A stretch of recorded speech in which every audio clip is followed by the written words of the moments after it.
Malaysian 370, contact Ho Chi Minh 120.9. Good night. Good night, Malaysian 370. Breaking news tonight, a Malaysia Airlines flight with 239 people on board, including 4 Americans, has gone missing. Even as these grainy satellite images released today by the Chinese government. Again, the Malaysian flight too was one shot at China saying knock it out. Why shoot it down though if it's not hostile? Our technologies permit us to manipulate time and space. Why the Americans would? They leave distance annihilated. This country is very powerful. Far more powerful than people understand. We have weaponry that nobody has any idea what it is, and it is the most powerful weapons in the world. Not even close. I remembered the line from the Hindu scripture, the Bhagavad Gita. Vishnu is trying to persuade the prince that he should be his duty, and to impress him takes on his multi-armed form and says, "Now I am become death." We seem to... Okay, I just totally screwed up the intro, guys. Welcome to the live stream. First time I've ever messed up the intro. My bad, guys. I had it all set up wrong. Guys, welcome. Holy shit, do I have a show for you guys tonight. Wow. Okay, there's a lot to talk about. Number one, obviously, we have these UFO files that were just released. Just released UFO files. And guess what, guys? Everybody in the chat, get your hype up to maximum. Ashton Forbes was right once again. Guys, it's getting hard to see. The people look like little ants all the way up here on the penthouse of Always Right About Everythingsville, chat. And there is some sketchy stuff going on that we have to talk about tonight. So basically, here's the rundown. We're going to talk about Eric Weinstein on Joe Rogan, the UFO files that were just dropped, the secret being plasma. We're going to talk about Tulsi Gabbard suddenly resigning from the DNI. And I'm going to give you the secret sauce to gravity manipulation. All of that tonight. I was so excited. I messed up the whole intro and everything, all my little clips ahead of time. Doesn't even matter. Don't care. The only clip that matters is this one right here. War. War. Motherfuckers, war. Why? Why? Because it's not even just me. This whole community has been intentionally ignored. Their whole game plan has been to ignore us and give us no platform and try to control the narrative. But you want to know what? They're not in control of the narrative anymore.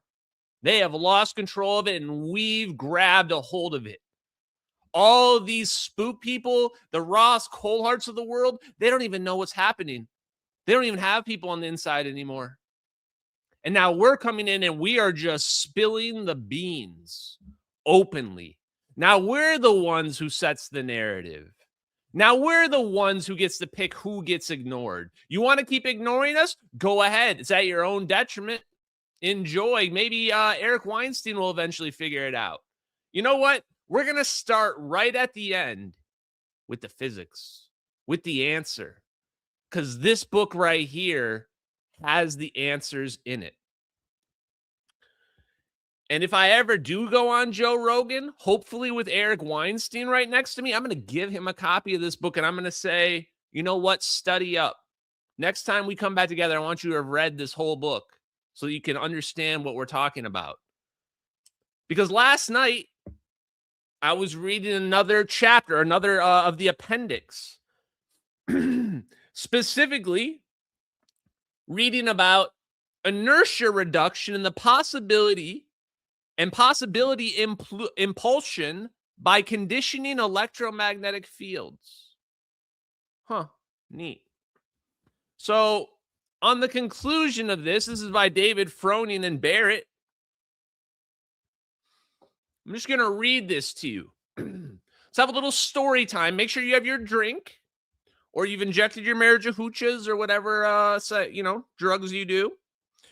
Summaries and conclusions.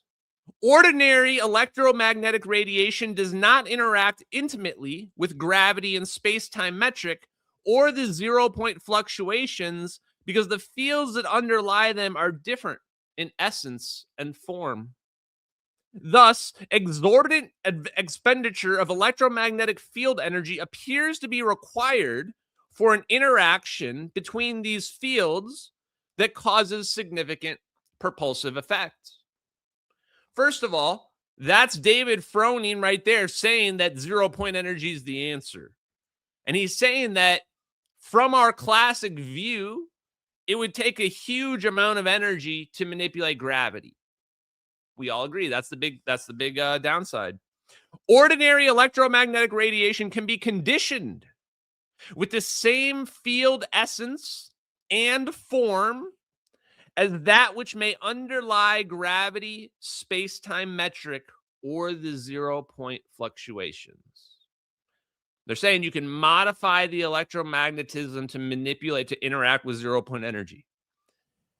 And such specially conditioned radiation may be able to couple propulsively with gravity, space-time metric, or ZPF, using those interchangeably, through something that may be common to each. The A vector potential. Chat. There it is. What is the A vector potential? The A vector potential is the vector potential. When we talk about the Ehrenhoff-Bohm effect, we take a cylinder, a solenoid, like this cup. Oh, I still have something in here. A solenoid, and we trap all the electromagnetic flux inside. And we find that when we shoot electrons past this, they deviate. But they shouldn't, because all the flux is trapped inside. There's nothing that should be interfering. And we call that the potential. And we realize that the potentials are what's really causing the real effects. But the potentials aren't something we really see. What we see is the fields that the potentials create. This is the answer. The electric and magnetic fields, the E and B fields, are the deeper object, the deeper meaning, the deeper understanding. And right here, there it is.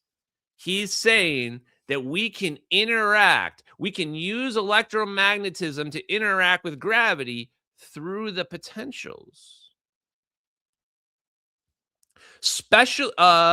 Specially conditioned EM radiation, electromagnetic radiation, can be in the form of elongated beams of significant length, or it can be in the form of spherical patterns that emanate in all directions over shorter distances. Significant levels of electric power will probably be required to create specially conditioned electromagnetic radiation of sufficient intensity for significantly influencing the space-time metric, or 0-point state of space.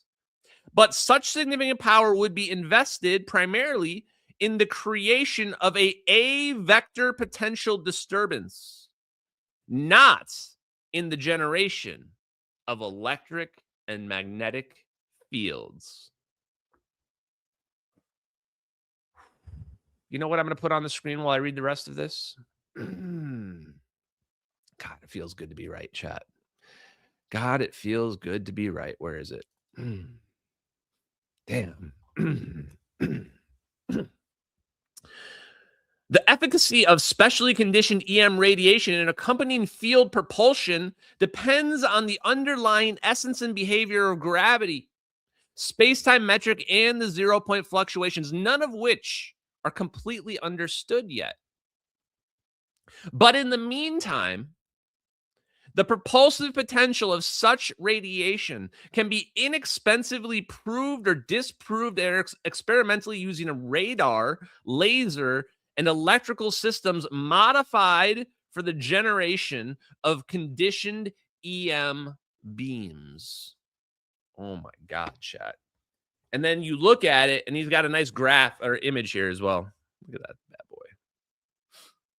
And you may say, that's it? That's where it just ends there? This is like you're getting you're watching the end of a 3-part trilogy, and you're wondering, where's the end? Where's the rest? I need more.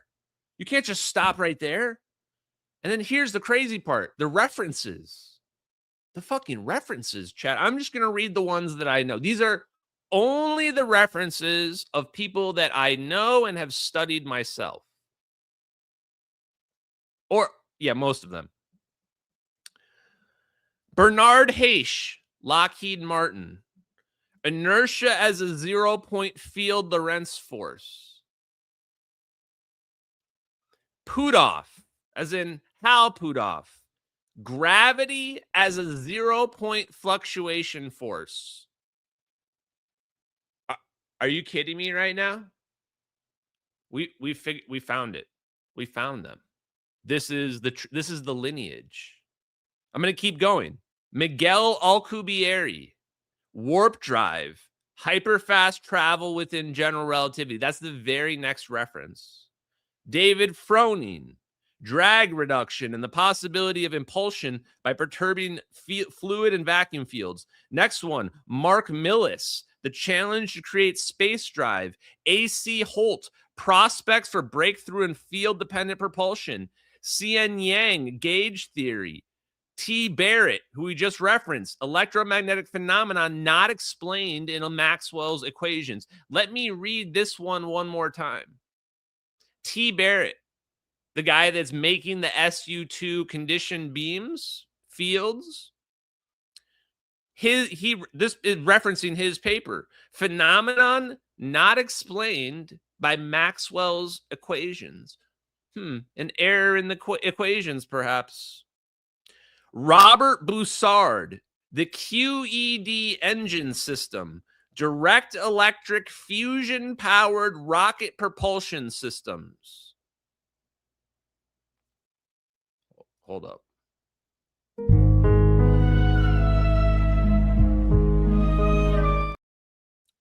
So, what am I getting at? You can also take this A vector potential and you can apply this to Ferris-Williams 5D electromagnetism theory, and let's say it couples nicely. So what do I want to say? This is what I want to say. I've thought about it a lot. Who is my mentor? Who is my spirit guide? And I shouldn't have had to think about it very long at all. And it should have been obvious and disrespectful that I didn't already know. My mentor is Dr. Salvatore Cesar Pais.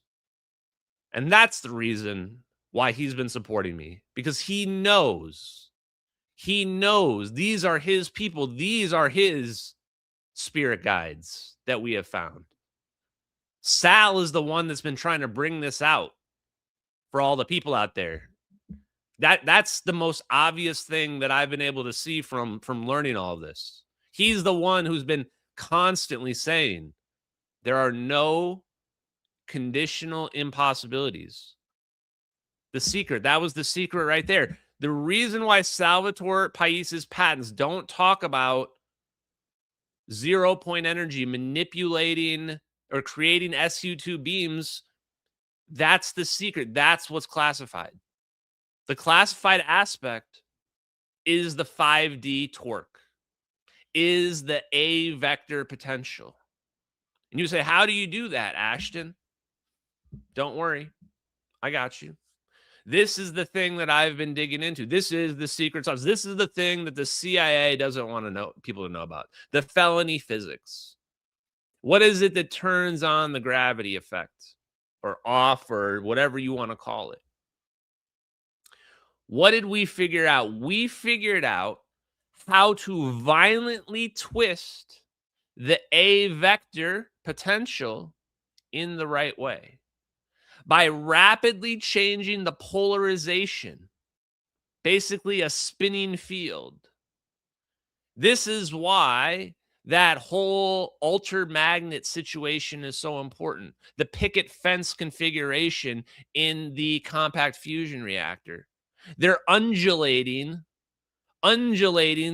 the particles. You create a fusion reactor in the middle and you shoot them out and you undulate the particles, create a relativistic effect.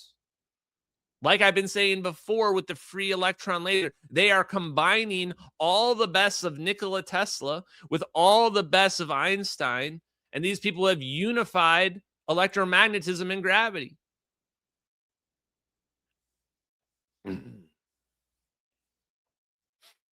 The Pais effect.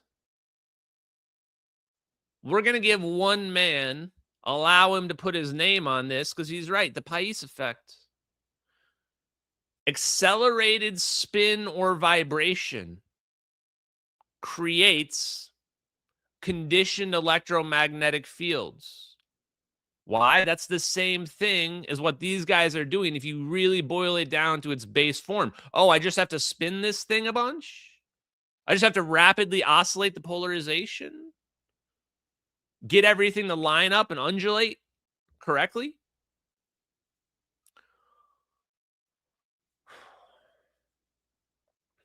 So, and the other thing is that they must be dynamic. The fields have to be dynamic. Those orbs and the way that the heat signature spins around them in the MH370 videos is a huge clue. So when we evaluate these other UFO videos in a few minutes here, which I want to get into, these are certain things that we are looking for. We are looking for these behaviors. Let's call them the observables. We've got our own observables, chat. The UFO people, alien people, we are going to destroy and rain on their party. We're going to wedding crash all over their shit. We're going to pee in the punch bowl. No, we're going to spike the punch bowl. We're going to spike the punch bowl, chat. These people that want to blame this on aliens, they're in shambles right now. They're in shambles because there's no aliens in any of these videos. None of these documents are talking about aliens either. Everybody else is looking at the UFO files and they are upset. They are dissatisfied. They're left wanting more. We are looking at the UFO files, and the reason why I started with the science, why that was important, is what did I just tell you? I just told you we can control electromagnetic fields at their base level. That's what these guys have at least been trying to do, even if you don't believe they were able to pull it off, which they were. So now I say, what is plasma? Chat, what is plasma? This is going to be question number one for Eric Weinstein or Sabine Hassenfelder, right? This is the most important thing. Fourth state of matter. Great. What the hell does that mean? Oh, well, we're going to separate. We're going to separate our electron from our atom. We're going to shoot a beam of energy at our atom, and we're going to make this electron separate, break free, do some other stuff. And now we're going to create this soup of ions that we've charged up over here and electrons, positive and negative.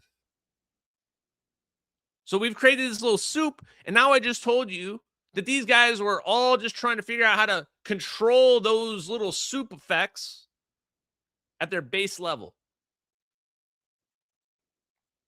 So they are turning, or they did turn, this control over this concept into what we see as those orbs.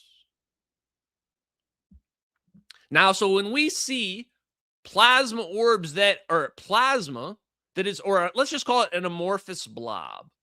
We see an amorphous blob floating around. We can understand that that can be plasma. Why? Because that plasma has its own electromagnetic fields. And if we configure that geometry just right of those fields, it'll be stable. And even if you don't think we can make something perfectly stable with no net input, we can at the very least create a system like a sailboat, where we just have to pump a little bit of input, and maybe we have to control the stern a little bit, right? But for the most part, the system's working and doing its own thing. That's what their whole objective was in chapter number 4. I think it's 4 or 5. 5 maybe? Air breathing and nuclear fusion propulsion. They were trying to make a system that was relying on the environment itself. So when we see these amorphous blobs, we can say, oh, that's plasma. That's not aliens. That's not ghosts. That's not demons. And this is the craziest part. I was thinking there can't be anything inside because the temperatures are going to be too high. Are you guys ready for this? I've already brought this up before, but I need a riff on fusion for a minute before we go look at these orb videos. The fusion thing is the thing that blows my mind the most. Why were they all talking about proton-boron 11 fusion? Proton-boron 11 fusion is the hardest fusion there is. It requires 200 million degrees Celsius. It's way hotter than the sun. Hotter than the core of the sun. That's the temperatures we need for proton-boron 11 fusion. This is why any normie fusion scientist isn't even thinking about that. Not even thinking about, not even on the radar. But for some reason, George Miley and David Froning were going right for the very hardest one. Highest possible temperatures. Even though nobody had even done the lowest possible temperatures. Why? They had the cheat codes. They had the cheat codes, and I just gave them to you. This is what even physicists that are pretty smart won't realize until you explain it to them. But if you can manipulate gravity and then scale that down, you can manipulate the atom. You can manipulate the Coulomb barrier in the atom. This is why we can have clusters of electrons and clusters of ions that otherwise we would say that's physically impossible. They should be repelling each other. But if we reduce the Coulomb barrier, suddenly they're going to come together. A space-time manipulation effect would allow exactly that. And what this does is now the amount of energy you need to make that proton-boron 11 fusion, that 200 million degrees, it starts crashing. So now, cool fusion, trademark chat. I'm going to trademark that shit. Cool fusion. Just because that missile man guy tried to hate on me that one time. That's exactly how petty I am. I'll trademark that shit and wear it on a t-shirt. They figured out how to do normal fusion, not, cold fusion, whatever, doing this shit in a bucket or whatever with water. Normal fusion with plasma, but at low temperatures. Cool fusion. And now, because it's cold, they can have a machine in there. It doesn't have to just be all plasma. It doesn't have to be white hot as the sun. This is why these balls of plasma can do fusion, but not be super hot. Because the first thing somebody's going to tell you is, if that's a ball of plasma, it should break apart. If that's a ball of plasma, it should be as white hot as the sun. Bet. That's what people will say in response. And I'm here to say, no, that's why I started with the physics for you. So you could realize there's a whole chapter about reducing the Coulomb barrier for fusion in here. A whole chapter. Again, read the book. So what they're able to do is reduce that, and now we can make something that's like a smoke ring, but out of plasma. So let's get to the videos, guys. We're not going to go through all the videos tonight. There's a lot, honestly. I want to go through the ones that I think are the most impactful. We'll talk about what I think it is. You can talk what I think the debunkers and the skeptics are saying this stuff is, and the significance of it. But before we get to that, there's a reason. Guys, first of all, I think I need to say this. I would never harm myself. I actually mean this 100% seriously, no joking around. Sketchy ass shit's going down. Tulsi Gabbard's resigning, and that freaks me out. So I just want to be clear. I would never harm myself. I'm in this to the end, no matter whatever happens out there. I'm in this to the end. Even that means we destroy this whole planet, whatever it is. Okay. Guys, I know what I'm doing. I don't have a lot of power in this world, but I am full scale attacking these people across social media, exposing them, counter signaling them, presenting my own alternative narratives out there. All of this is by design. I know exactly what I'm doing in this regard. And it's because these people are pushing some narrative out there, and they are either intentionally hiding this technology and this truth, this dark truth about this, or they're being used. And truthfully, to me, it doesn't matter which. Doesn't matter which. I hope they wonder whether or not they're being used. So one of the big aspects of this is, well, Salvatore Cesar Pais's content. I mean, he has been screaming it from the rooftops. And here it is. This is the one that really blows me. This is his fusion reactor patent. So I'm just going to read this real quick, not too long. Imagine our Navy's ships, submarines, aircraft, armored ground vehicles being powered with safe, reliable, virtually limitless fusion energy. Imagine the power of the sun confined in a compact, relatively small space. With the plasma compression fusion device, this figment of imagination becomes a tangible reality. The present invention can be powered in a gigawatt to terawatt range and higher with input power of kilowatts to megawatts. So this thing can lead to the development of space-time modification weapon that makes the hydrogen bomb seem like a firecracker. Extremely high energy levels can be achieved with this invention under pulsed ultra-high current, ultra-high magnetic flux density conditions. Z-pinch with a fusion twist. Wow. And nobody's been paying attention to anything that he's been doing. One more thing I want to point out, because somebody linked this paper to me, and it's just absolutely crazy.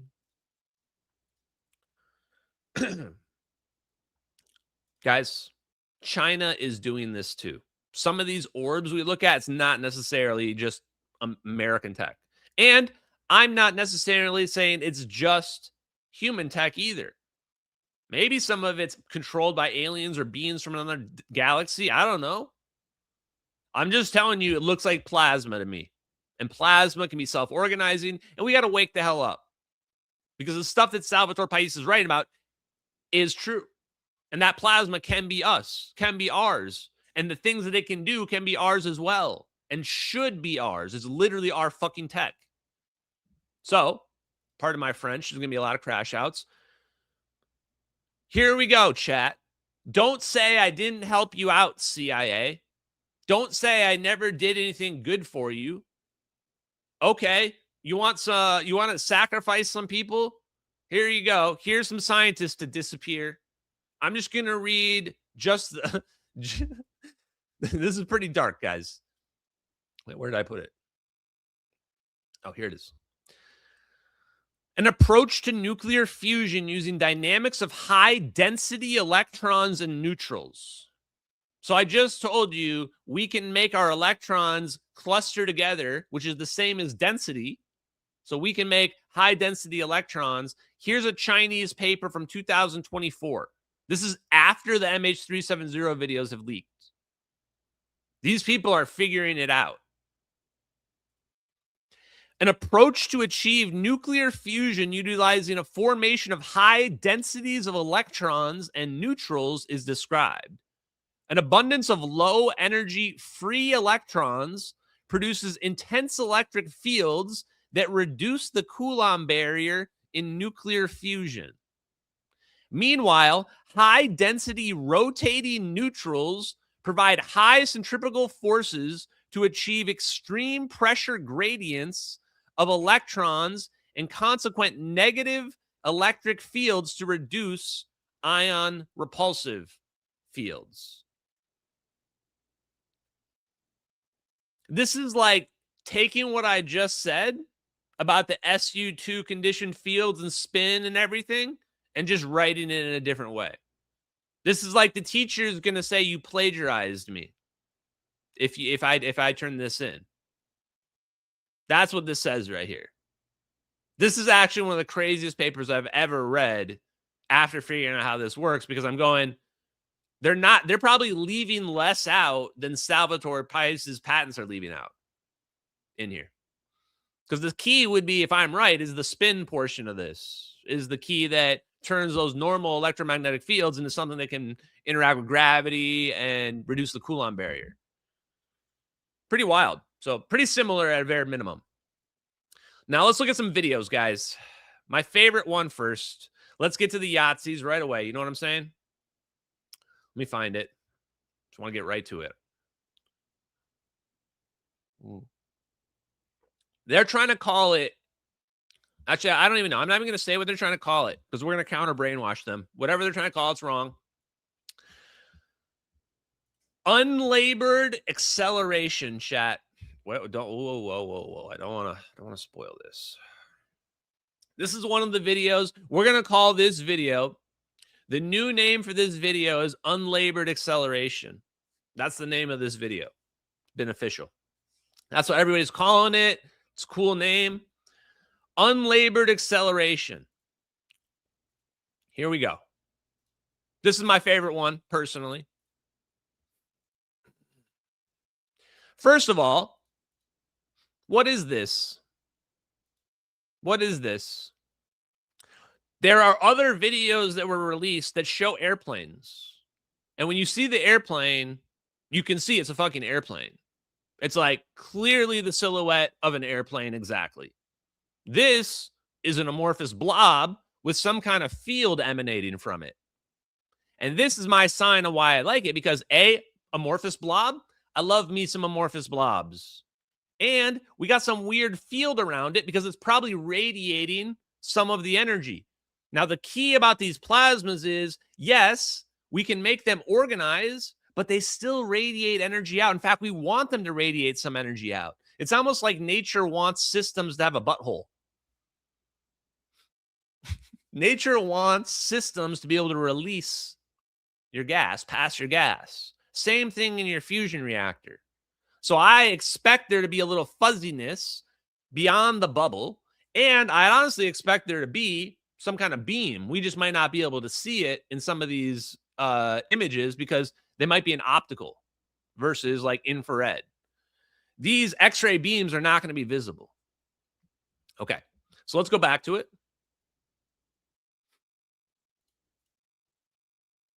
What am I doing here? Okay.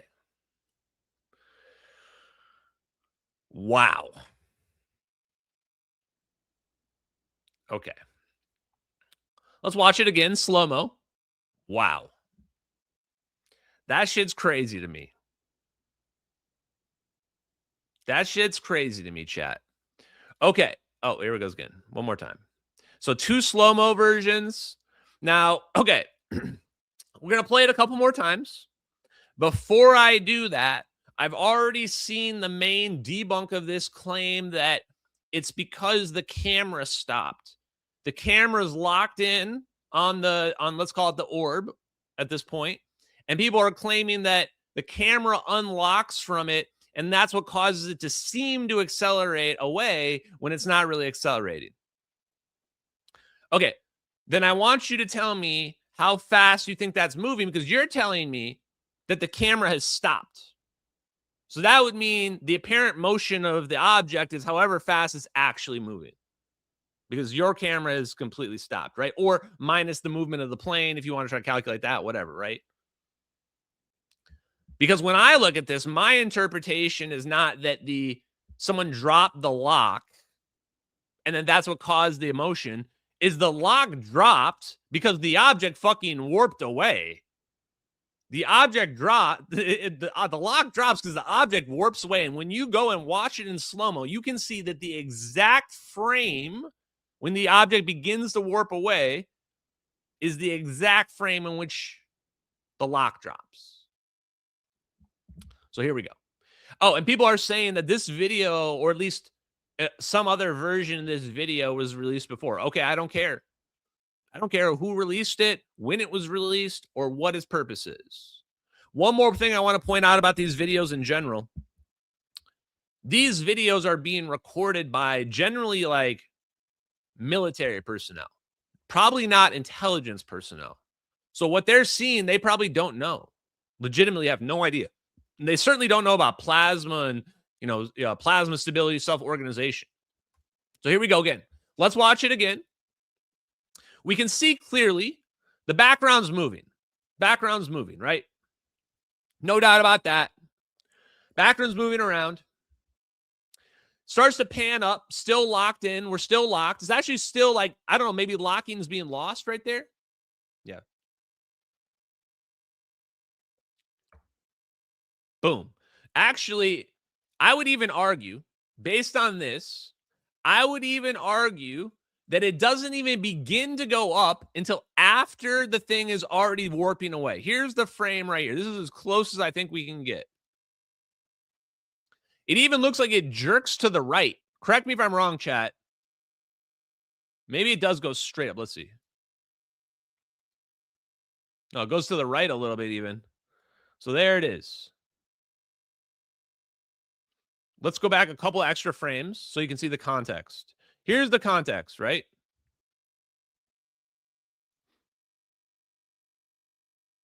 Yeah. To me, that's definitely going to the right and up after it warps away. And it also warps away to the bottom right. Although, whatever. Anyway. Now, another detail I want to add on this is that after the person, after it kind of zaps away, they screen over to the right.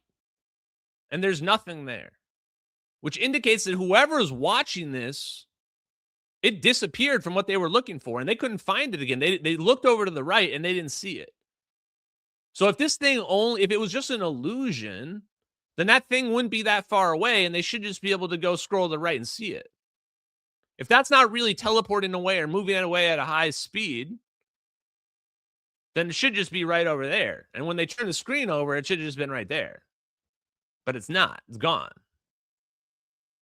So, anyway, this is my favorite one. Instant I almost messed up. Unlabored acceleration. Now, am I sure about this? No, probably not. I'm not sure about anything in this world, and we don't really need anything. We already have the best evidence there is. None of this could ever come even remotely close to the MH370 videos. But this one probably comes the closest so far to date because it shows us something that we can't explain. Honestly, I mean, like I said, what's the propulsion on this? How is this moving through the sky? Forget the teleportation part at the end. How is this even moving through the sky? Like, can we even just start with that? This is where, like, with the MH370 videos, people are trying to debunk the zap. I'm like, how about these orbs spinning around the plane? That's pretty weird too, right? Like, can you debunk, like, what is this? Someone going to try to tell me this is a bird or something? There's no fucking way that's a bird. That's not a bird. Was that a rocket bird? It's a rocket bird rocketing away. It's got to be plasma. Man, that part where it zaps away is crazy. And also, yeah, if it's moving up like that, I'm trying to think in my head, like, I don't know. Someone needs to build a 3D model for it. Anyway, let's go to the next video, guys. Next video. That was a fun one. Okay, so that's my favorite one. Next one. This one. Yeah. Oh, and people are going to say, like, we're at the point too now where it's just the excuses are getting ridiculous, man. Like, I think we flipped the script on the evidentiary standard in the sense where you can believe whatever you want. But if you're going to come at me and tell me something's a balloon or skydivers with rockets on them or all this crazy shit people are saying. Like, you've got to actually show that's what it really is. Just being like, no, it could be a balloon. Sure, anything can be a balloon, dude. Anything can be a balloon. That doesn't mean it's actually a balloon. So, you know, we're beyond the lazy debunks of it could just be a balloon, therefore we're going to ignore it. No, man, we're beyond that. We're way, way, way beyond that. We're at the part now where like we're about to spill the beans on their technology. And if that's like too deep for you, then you might want to go back to the little kids table. This is the adults here talking. So this is the next video that I think is the most compelling. And I'll explain why before I play it. One, this also probably almost has to be plasma. We have an amorphous blob over, I'm guessing, the ocean here. And the key element of this one that I like, I'll just play it because it's pretty long, is how long it is. This shining, let's call it plasma ball, this thing's hovering, moving over the ocean for like 4 minutes straight. And it's like changing shape and morphing apart and coming back together. Like, that can't be a balloon. That can't be birds. What is it? Birds merging together and coming back apart, and they're reflecting light at certain intervals and like all across them. It almost looks like a inertial electrostatic fusion confinement device. When you look at the inertial electrostatic and fusion confinement devices, they have holes in them where the jets escape out. It actually looks just like that. So I don't know if that's what it is or if that's some kind of, I don't know what they call it, reflection thing. But what I want to point out is there's no way this is parallax. This can't be parallax. This I know for sure. I don't need to do a model to know this isn't parallax. I can literally see the ocean in the background. So there's no possible way that's an object floating over, stationarily floating over an open, a stationary spot. Like, you don't need to do models to figure that out. Anybody that tries to tell you that that's an object stationary on the ocean, you can just literally call them retarded. If this was something spinning around an object that was stationary, floating above the water, you would be flying around it like this, and you'd be staring at it, watching it spin around. The background would be spinning if that's the case. The fact that the background's moving linearly like this means this thing is definitely moving along the ocean. And that ocean background's moving pretty fast. So that's definitely not a balloon. No doubt that's not a balloon. I mean, what's even propelling it? Look how fast it's moving. And it's right near the water. Have you ever seen a balloon skimming the water at 50 knots or whatever this thing's doing? No. It's still going. And the other thing I like is this part. Look at this weird heat signature thing going on here. Look at that. Look at that heat signature thing it's got going on right there. This is the weirdest part. This part screams plasma to me. Why? Because the whole thing with the plasma orbs is there's like a distinct heat signature in them. Because they're basically separating all these electrons or this high beta region. Basically, there's an asymmetrical region in them. And that's what helps maybe produce vacuum energy, maybe keep them stable, maybe all of the above. Truthfully, I'm not even going to pretend like I'm an expert on this. I'm a guy that's barely scratched the surface, and yet we're still decades beyond everybody else. Damn, look at that thing. And see how the way the reflection like changes there? Did you see that? It's like when it's a morphine, the way the light reflects changes. It doesn't reflect correct like all around, and then it like reforms. Huh. Weird. This could be an object that's partially metallic too. Might not just be plasma. I don't know. The reason why I am leaning on plasma on a lot of these is that the way the shape changes. So if they have like a metamaterial that can expand and contract, then that could maybe be it, but that seems very complicated compared to just some plasma. I mean, I'm not going to lie. If I saw this Metapod looking thing through the camera like this guy, I'd be pretty freaked out. I definitely wonder what the hell that is. I mean, that's moving really fast. It seems like he's even struggling to keep up with it on the tracker, right? Yeah. Yeah, he's like struggling to keep up with this thing on the tracker. That's crazy. I think you can see the shadow maybe too in a couple of those frames. Hard to see because it's so far away. Okay, let's see. What else do we have? I think there might be one more. Where are they? Oh, yeah. A couple of these comparison ones I think are pretty good. How do I go to Red Pandas? So this one's crazy, guys. I noticed this. Woke Societies. Thank you, Woke Society. Shout out to Woke Societies on Pilled, everybody. Huge raid. Thank you, CyberX Speed. Appreciate you guys raiding. Willow Lady. Appreciate the raids on Pilled, guys. Welcome to the party. Welcome, guys. And I'm glad you joined at the right time because this right here, this alone is probably enough evidence to refute the #1 debunk against the MH370 videos. One of these videos that they released is from a drone flying overhead at almost the same angle, looking at the same kind of clouds that we see in the Gorgon Stare video. And in the last year and a half, I came to realize this bottom video is not a satellite. It's a drone. It looks like satellite footage because they got this weird technology that takes these drone photos and turns it into this video. And this here is an actual drone from like 10 years later with higher technology, higher resolution, but same angle. So take a look at this. Look at how similar the clouds are. And realize how little movement there is in those clouds. When they zoom out here, do those clouds look like they're moving? Nope.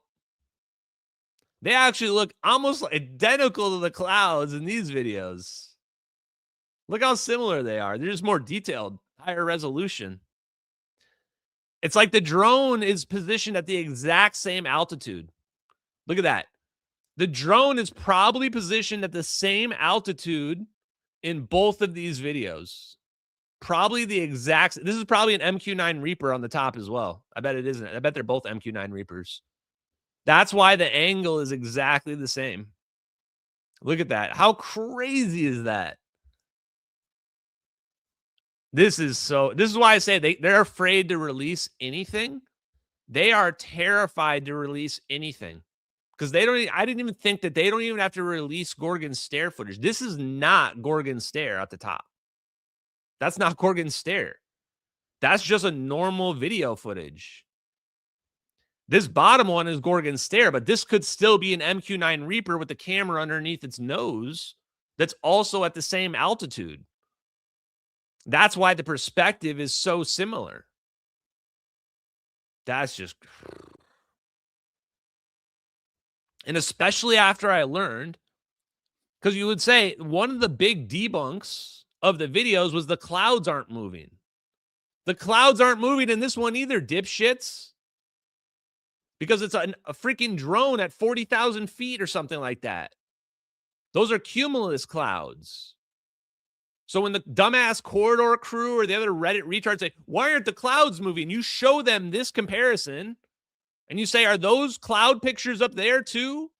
Are those also cloud pictures in the back? Is this a fake video on the top? And they'll say, of course not. And they'll say, well, those clouds are moving if you slow down. And I'll say, so are these. So are these. I can literally show you the clouds morphing in this video. This is actually just crazy. And then here's the best part. I'm going to harp on this debunk again because I only really learned the nuance of this cloud photo debunk when I did the debate with that guy. So they're trying to say that this is those videos came from these cloud photos here. But you want to know the problem? This is one continuous picture.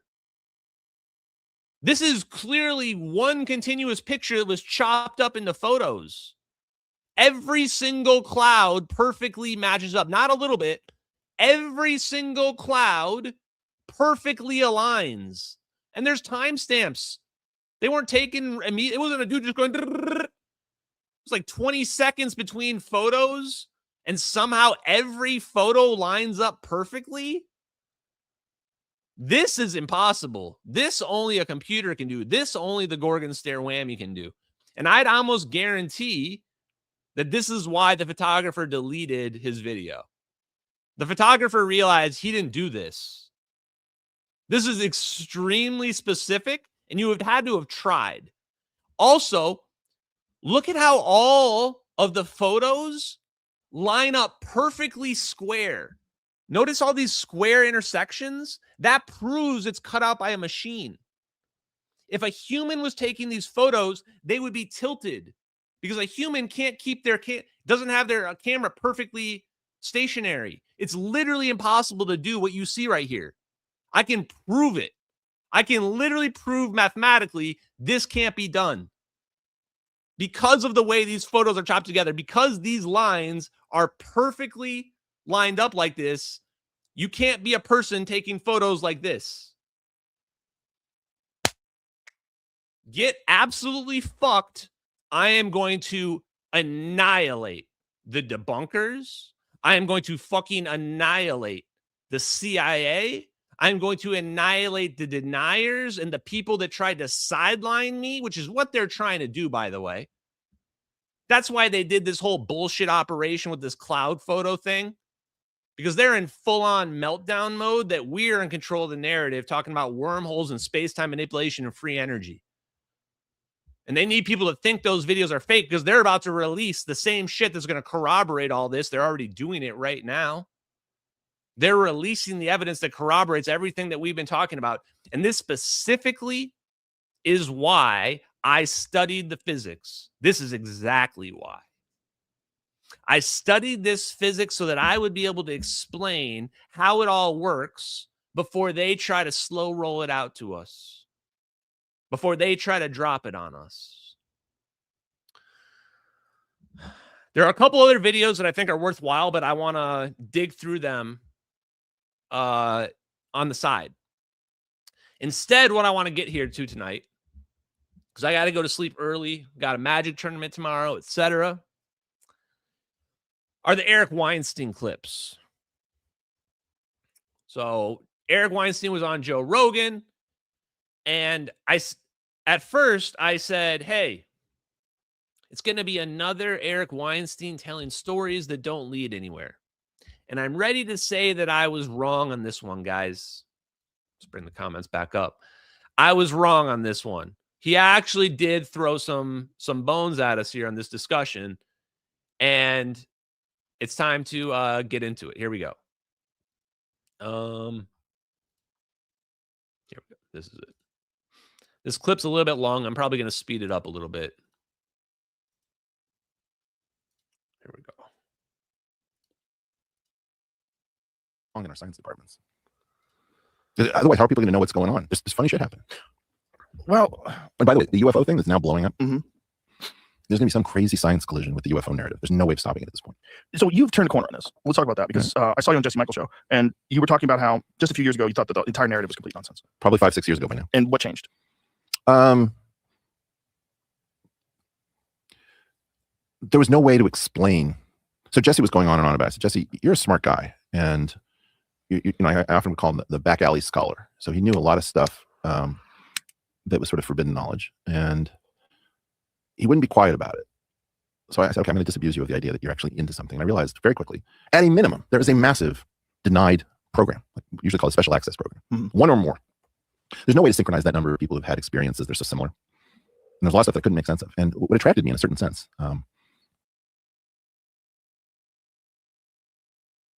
first thing we all know, Eric Weinstein was not, he was against it. He was trying to debunk the whole UFO thing to Jesse Michaels. And then he first realizes there's all these stories. There's no way all this can be fake. There has to be something here. And he even says it, illegal special access or unacknowledged special access program. Whether or not it's illegal, that's up for grabs, right? So we know what he's saying right now is true. It makes sense with what we know about him. Was I couldn't come up with any explanation. It's so rare. I usually have exactly the opposite problem, which is I come up with too many explanations.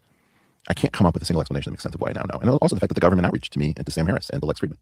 And, there was this thing where these guys who checked out said there's going to be a massive disclosure and we need people to disseminate these things to the public. And you have a share of the public who listens to you.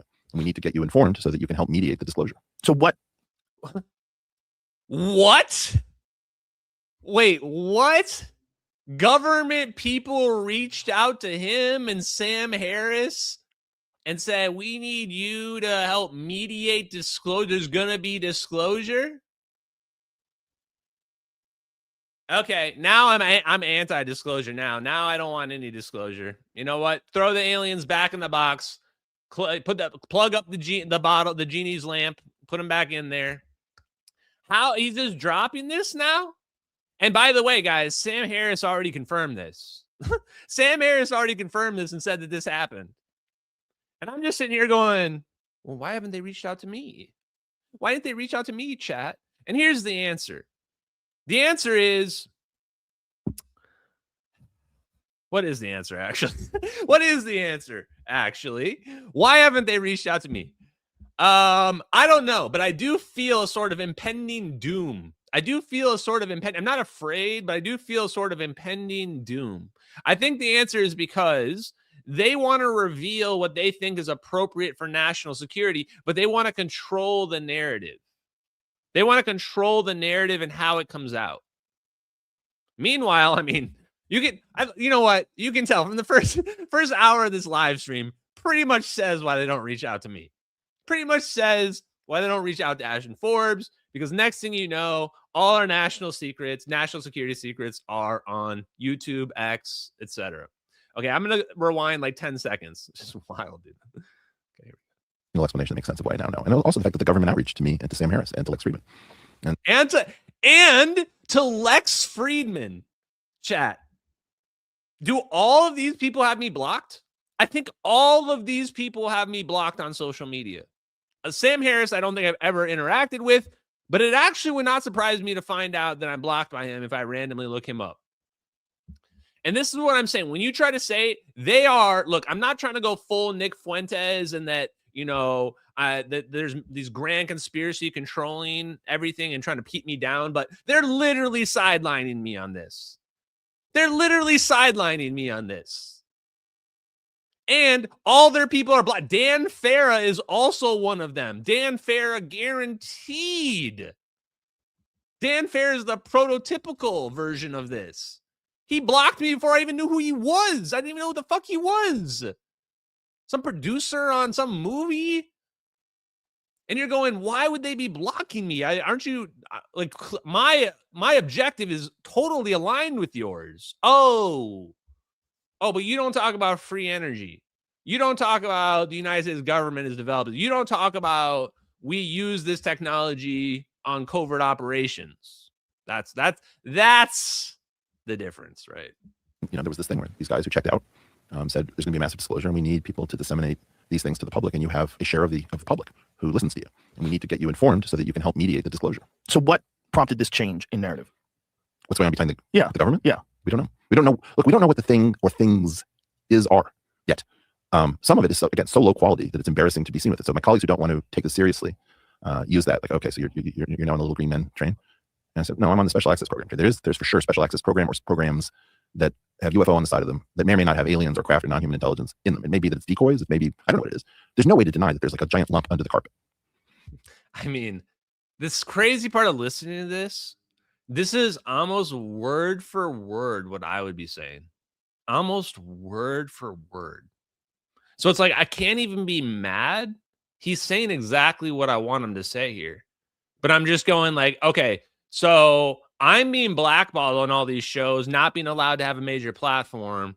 And then this guy's coming in and saying the same thing, just straight up jacking the narrative. And this guy admits right there that he was against all this, thought it was all fake. But now he's saying, oh, yeah, it's definitely got to exist. It's definitely got to be there. I don't have any evidence, but it's definitely there. Wow. And this is why I say, okay, fine. I say, okay, fine. We can do it the hard way. I'm down with that. You want to sideline me? You want to pretend like he's so mean, we can't have a conversation with him. I'm scared of the old healthcare IT consultant. He might be mean to me on my podcast. Okay. I'm fine with doing it that way too. I'm going to be even more mean. I'm not going to let you guys get away with anything. You say anything wrong about the science, anything wrong about what they're doing, anything even slightly out of line with reality and the evidence, I'm going to be on you, calling you out. We can do it that way too. I'm down with that. You want me in the peanut gallery instead of on stage? We can do it that way. I'm great at being in the peanut gallery. I'm great. And you know what? I come from a historic, long line of complainers. I've got the complainer gene in me. And I've been watching Tucker Carlson. So I have become an S-tier gaslighter as well. Okay.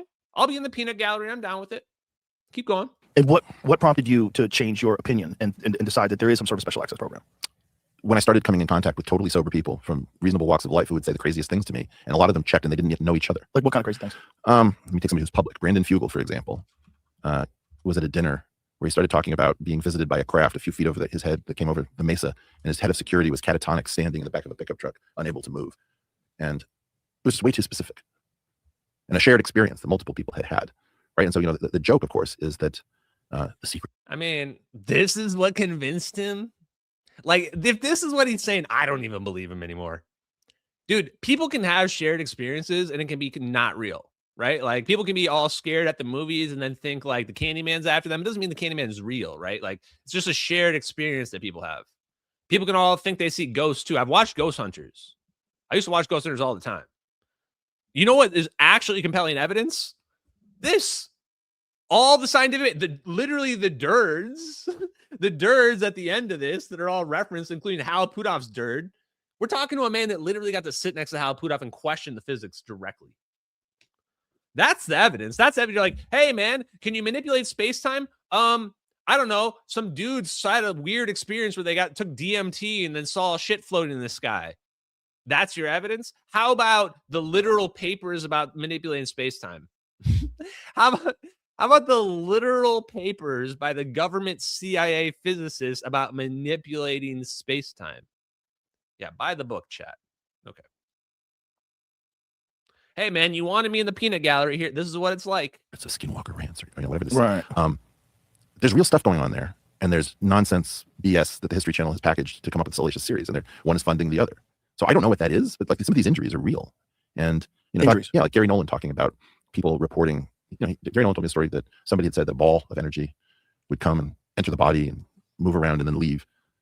And he said, the craziest thing is that when I inspected the tissue, there was a path of necrosis that can't be explained.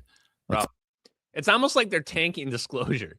It's like, hey, here's your big chance to convince Joe Rogan there's something there. What do? I'm going to tell you a story about Skinwalker Ranch, which has been monetized all to hell and back again, which has become basically a spectacle. And then I'm going to tell you about Gary Nolan, who I don't care what your affinity is out there, but like there's images of the dudes at like gay sex parties wearing like lingerie, and he's talking about an orb entering his body here, and you're telling me I'm supposed to take him at his word? I'm sorry, I'm not trying to be a bigot, but it's a little bit disqualifying. It's a little disqualifying because you're already coming up with a crazy ass story, and I already know you're into super degenerate shit. And now you're like, oh, I'm supposed to take this story that a magic orb entered you. And now what am I supposed to think about that? That, oh, it's got some extra, it's an orb from another dimension or an entity that was trying to communicate with us or something. I prefer the hard physics. Just tell me how the plasma ball works. Don't tell me about your weird experience related to it. And that's what all these people are trying to do. They sexualize the thing, even though I just did. They sexualize the aliens. They try to turn the phenomenon into something that nobody can answer. They'll say, we don't know how this alien physics works. And then they'll try to turn it into like an experiencer convention where it's all about your feelings. And this is my real problem, It doesn't have to do with anyone's sexual proclivities or even their beliefs when it comes to politics. My concern is that people have a feelings over facts mentality, and that mentality will lead to the destruction of all of us. Simple as that. If we have a facts over feeling mentality at all in any aspect, we are going to destroy ourselves with this technology. So I don't trust any of these people. I don't trust their weird ass stories. I don't trust their affiliations to the people in the government that are leaking this stuff out. Anyway, here we go. Something that shows up on imaging. And Gary's a really smart, serious guy. I can check a lot of the things that he says scientifically. Why would he say something like that? Gary's a really smart, serious guy, chat. Go look it up. I mean, I didn't see it myself, but where he's also done some very strange work on material science. Right. Where he's analyzed particles or little pieces of metal and alloys that have come from wreckages from the 1970s and 60s. Yeah, that I don't know the provenance. Like he'll carry around a little thing and he'll show it to me. I'll say, no. Okay. That's enough of those stories. I want to go to the next part. That part was the lame part. This is the part that's the bigger part. Oh, wait, no, that wasn't it. Sorry. I'm confusing myself. Here we go. This one. I can't believe this, chat. You ready? Let's get back to the physics. We don't live in space-time. Space-time has a speed limit.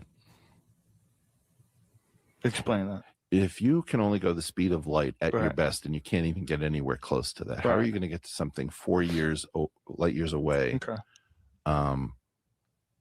in a fantasy world? By the time you go and come back, even assuming everybody be dead. No. Assume you can go at under the speed of light, just under. You can use time dilation and relativistic effects to your benefit, but it's going to cost you 8 years to go and come back. Right. What, chat?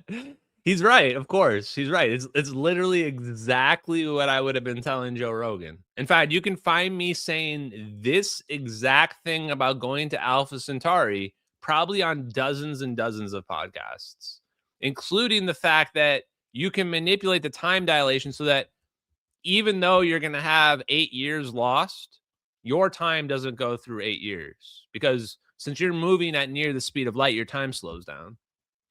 So you can actually get there relatively quickly. The problem is when you get back, you've lost 8 years or more, right? So he's saying right here, this is the big problem. Neil deGrasse Tyson, Eric Weinstein himself, the reason why they dismissed the UFO topic, they'll probably admit it. The reason why they dismissed it is they said there's no way to go faster than the speed of light. That's why. And if there's no way to go faster than the speed of light, there's no way for the aliens to get here in a reasonable way where we would ever communicate with them like ET. And that's a reasonable conclusion to make if they were right about the speed of light. But they're not. They were wrong. There are ways to go faster than the speed of light. There are workarounds to it that allow us to go relatively, from our perspective, appear to go faster than the speed of light, but really we're just taking a shortcut. Really, we're just going through the hidden door on the side. That's the answer. So now, suddenly, all of these people are changing their mind. All at once. Sabine Hassenfelder is on the record saying she believes that we can communicate faster than the speed of light. If you can communicate faster than the speed of light, you're opening the door to teleporting faster than the speed of light, too. I mean, it is. You've got Neil deGrasse Tyson saying, we have to get ready for the aliens. We've got Eric Weinstein saying, it's not going to work. We need some other model to explain how we can go faster than the speed of light. What does this all sum to? I can already see the writing on the wall. Can you already see the answer, chat? It's right there. I've already been telling it to you.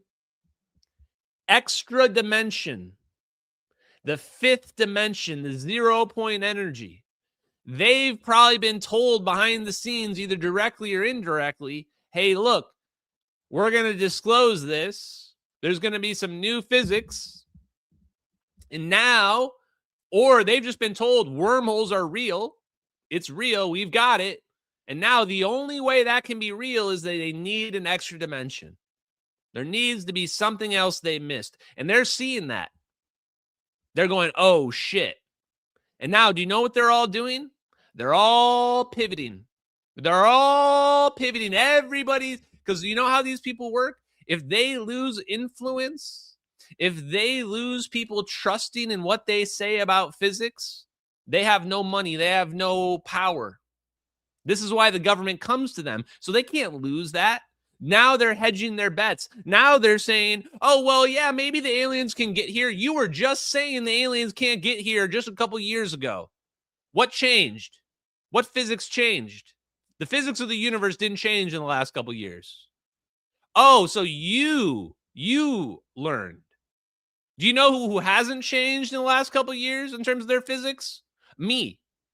I've always been saying this is possible. I've always been explaining how we can make a wormhole. So let's let him continue. Because please, regale us. How are we going to make a wormhole? Okay, I don't want to do that. If I'm going to explore the cosmos, I don't want to live in space. So what are the alternatives?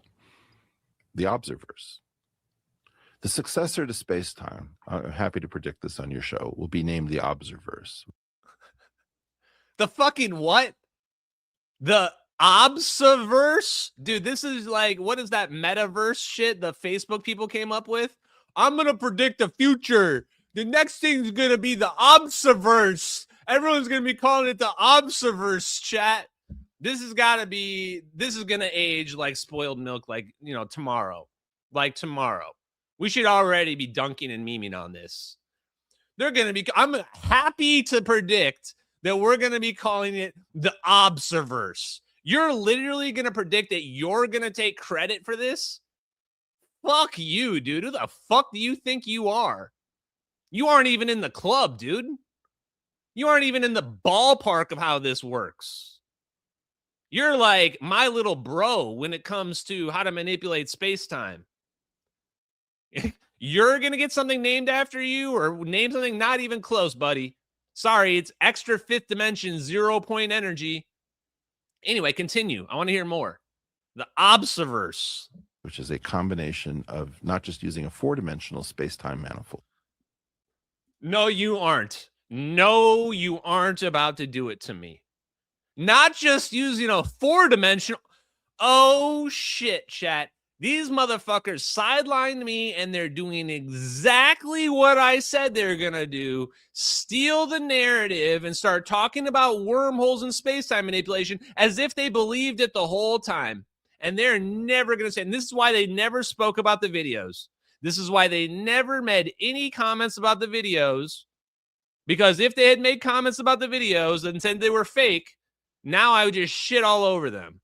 But now we can be like, well, I never said anything about the videos. You fucking thought those videos were fake and you were just too afraid to say it. Let's just be honest. You thought they were fake. You were too afraid to say it.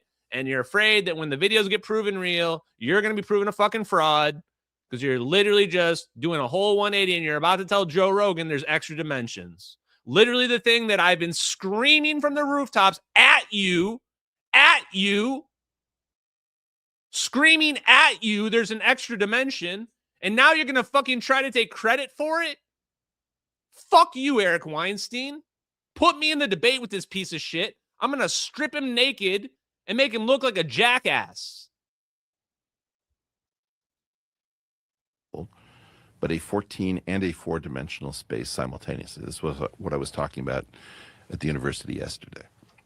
So, And how 14-dimensional space-time. We're going to add 14 more dimensions. Bro, what is wrong with you? 14 more dimensions?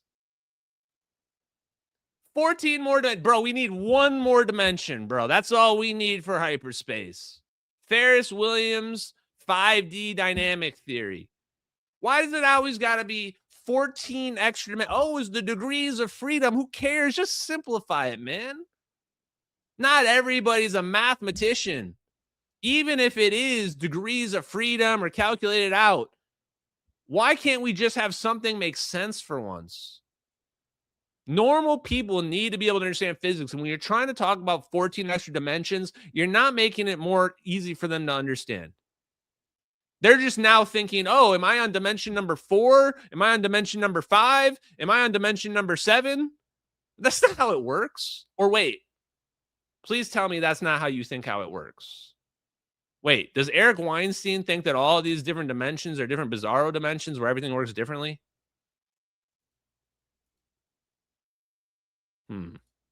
Would that, like when you say the difference between science and technology, So how would that science be applied?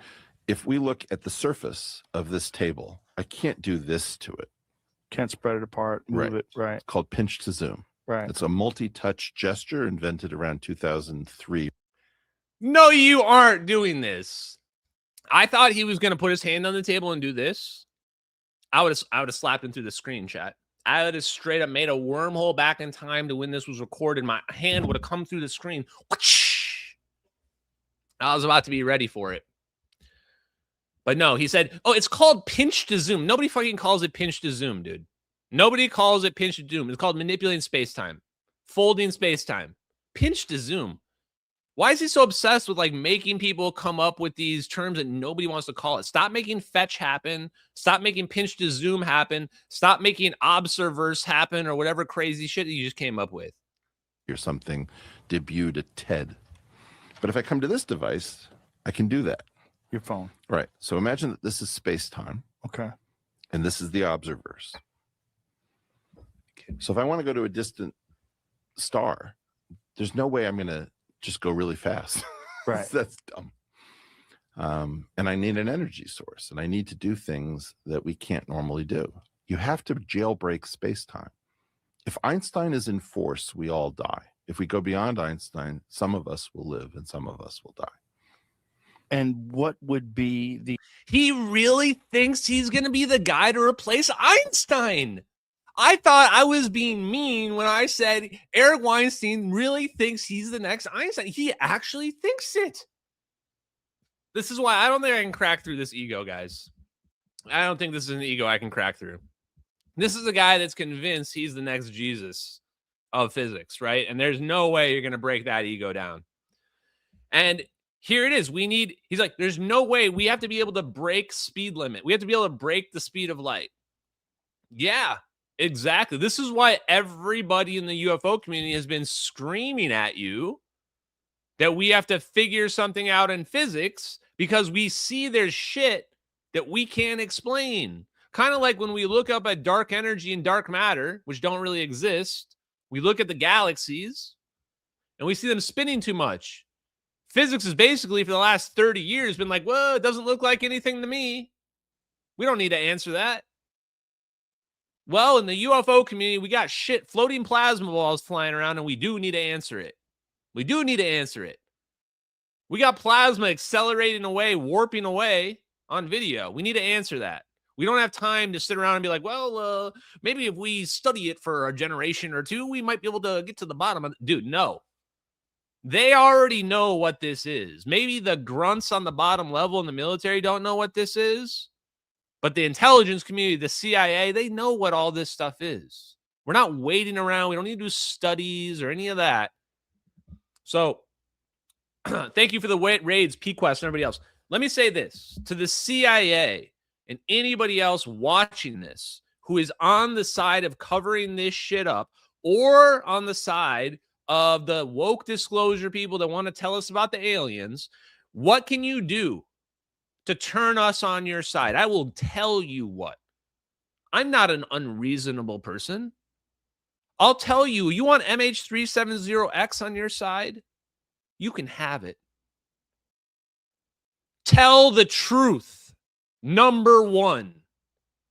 How long have you been hiding space-time manipulation and magical plasma orbs and teleporting airplanes? How long have you had that? Number one. That's what I want to know first off. Because right now I'm sitting here wondering, like, have they had magical technology for like 80 years? Or did we just figure this out like 20 years ago? It's pretty concerning either way. Number two, how does this all work? Where does this come from? Does it come from Tesla? Does it come from space aliens? Did some shit get dug up? These are the questions. When you answer these fundamental questions, then you can have us on your side. You start trying to gaslight us and lie to us about, we don't know what this is. I don't know what this is. I don't know how this magical aliens physics works. Then you're not going to have us on your side because I know you're lying through your teeth because I'm fucking reading it right here. Okay. There we go. Back to the task at hand. The other thing that Eric Weinstein says is you need this energy. No, you don't just need energy to teleport or make a warp drive. You need negative energy. So I can already see the Dave Farinas of the world about to rip into Eric Weinstein, and admittedly, he deserves it a little bit.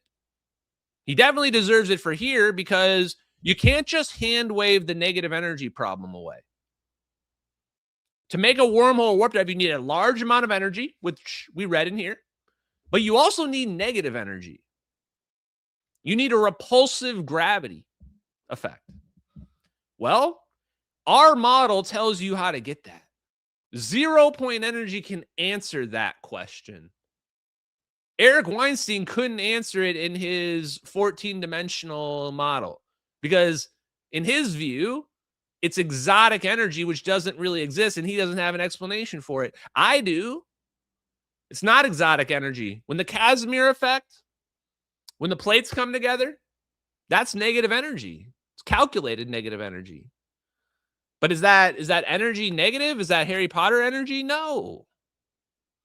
It's just a negative pressure. It's just a pressure force. It's just taking the ocean level of 0 point energy and shifting the ocean level a little bit by adding energy to it, by adding matter to it, shifting that depth. That's all we have to do.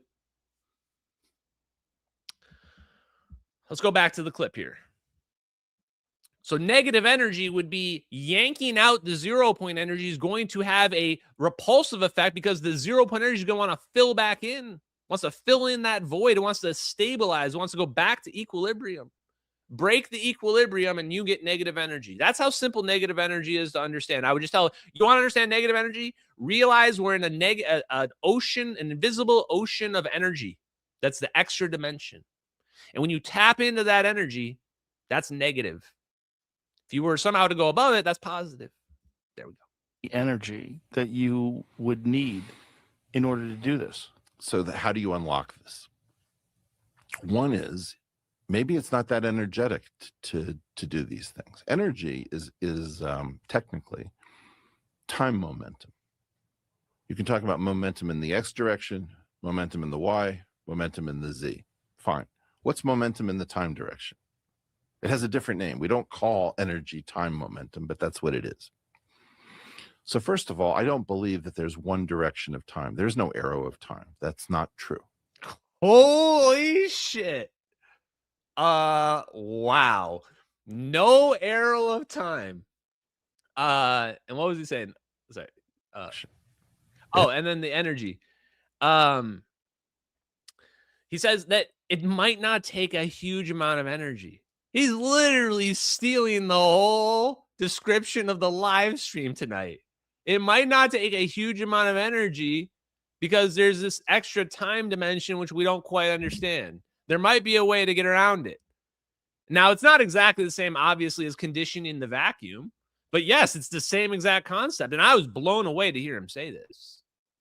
Blown away, even though he didn't go into any more depth than that. I mean, that's the whole topic of this, is that we can actually do these wormhole warp effects without getting this huge amount of energy density. That's the big secret. This is why they're afraid. If it took a huge amount of energy to produce this, they wouldn't be afraid because it'd be hard to accomplish. But if you can do it with a very small amount of input energy and just some creative engineering, now it's very scary. Now it becomes extremely scary for other people, for other people to make a doomsday weapon.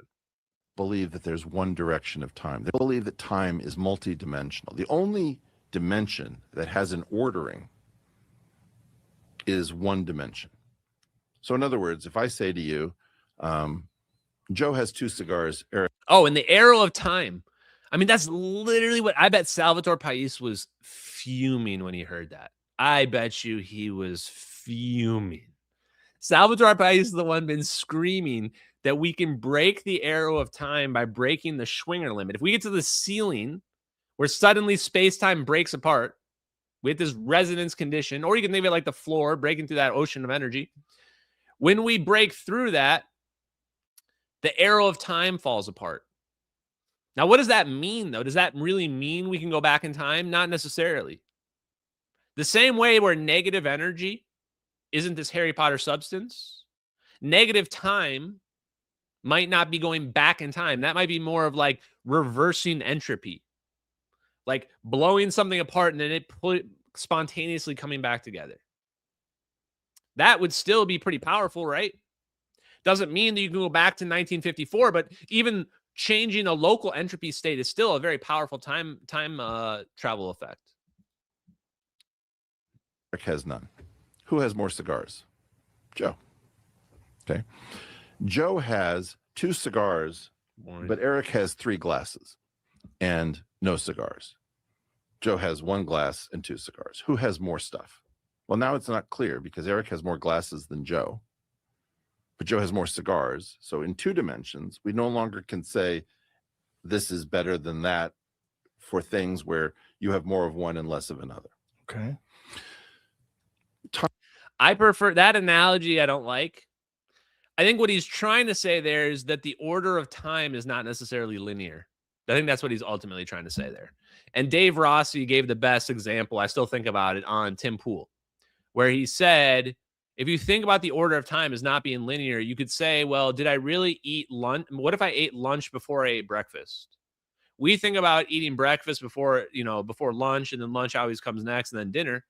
But what if that sequence is not correct?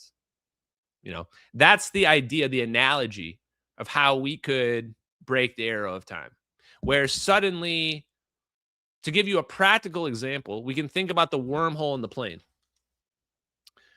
This is the breaking the arrow of time is equivalent to saying when this plane teleports out of space-time, the people in the plane, they're going to just appear like no time has passed at all. They're just going to reappear somewhere else.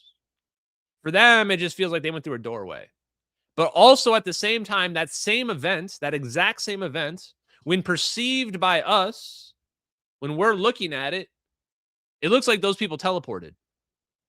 It looks like those people dematerialized over here, and then way, way, way over here, they rematerialized. And they did that faster than the speed of light because the distance between those 2 points is faster than the speed of light can get there. But as we see, it's all an illusion.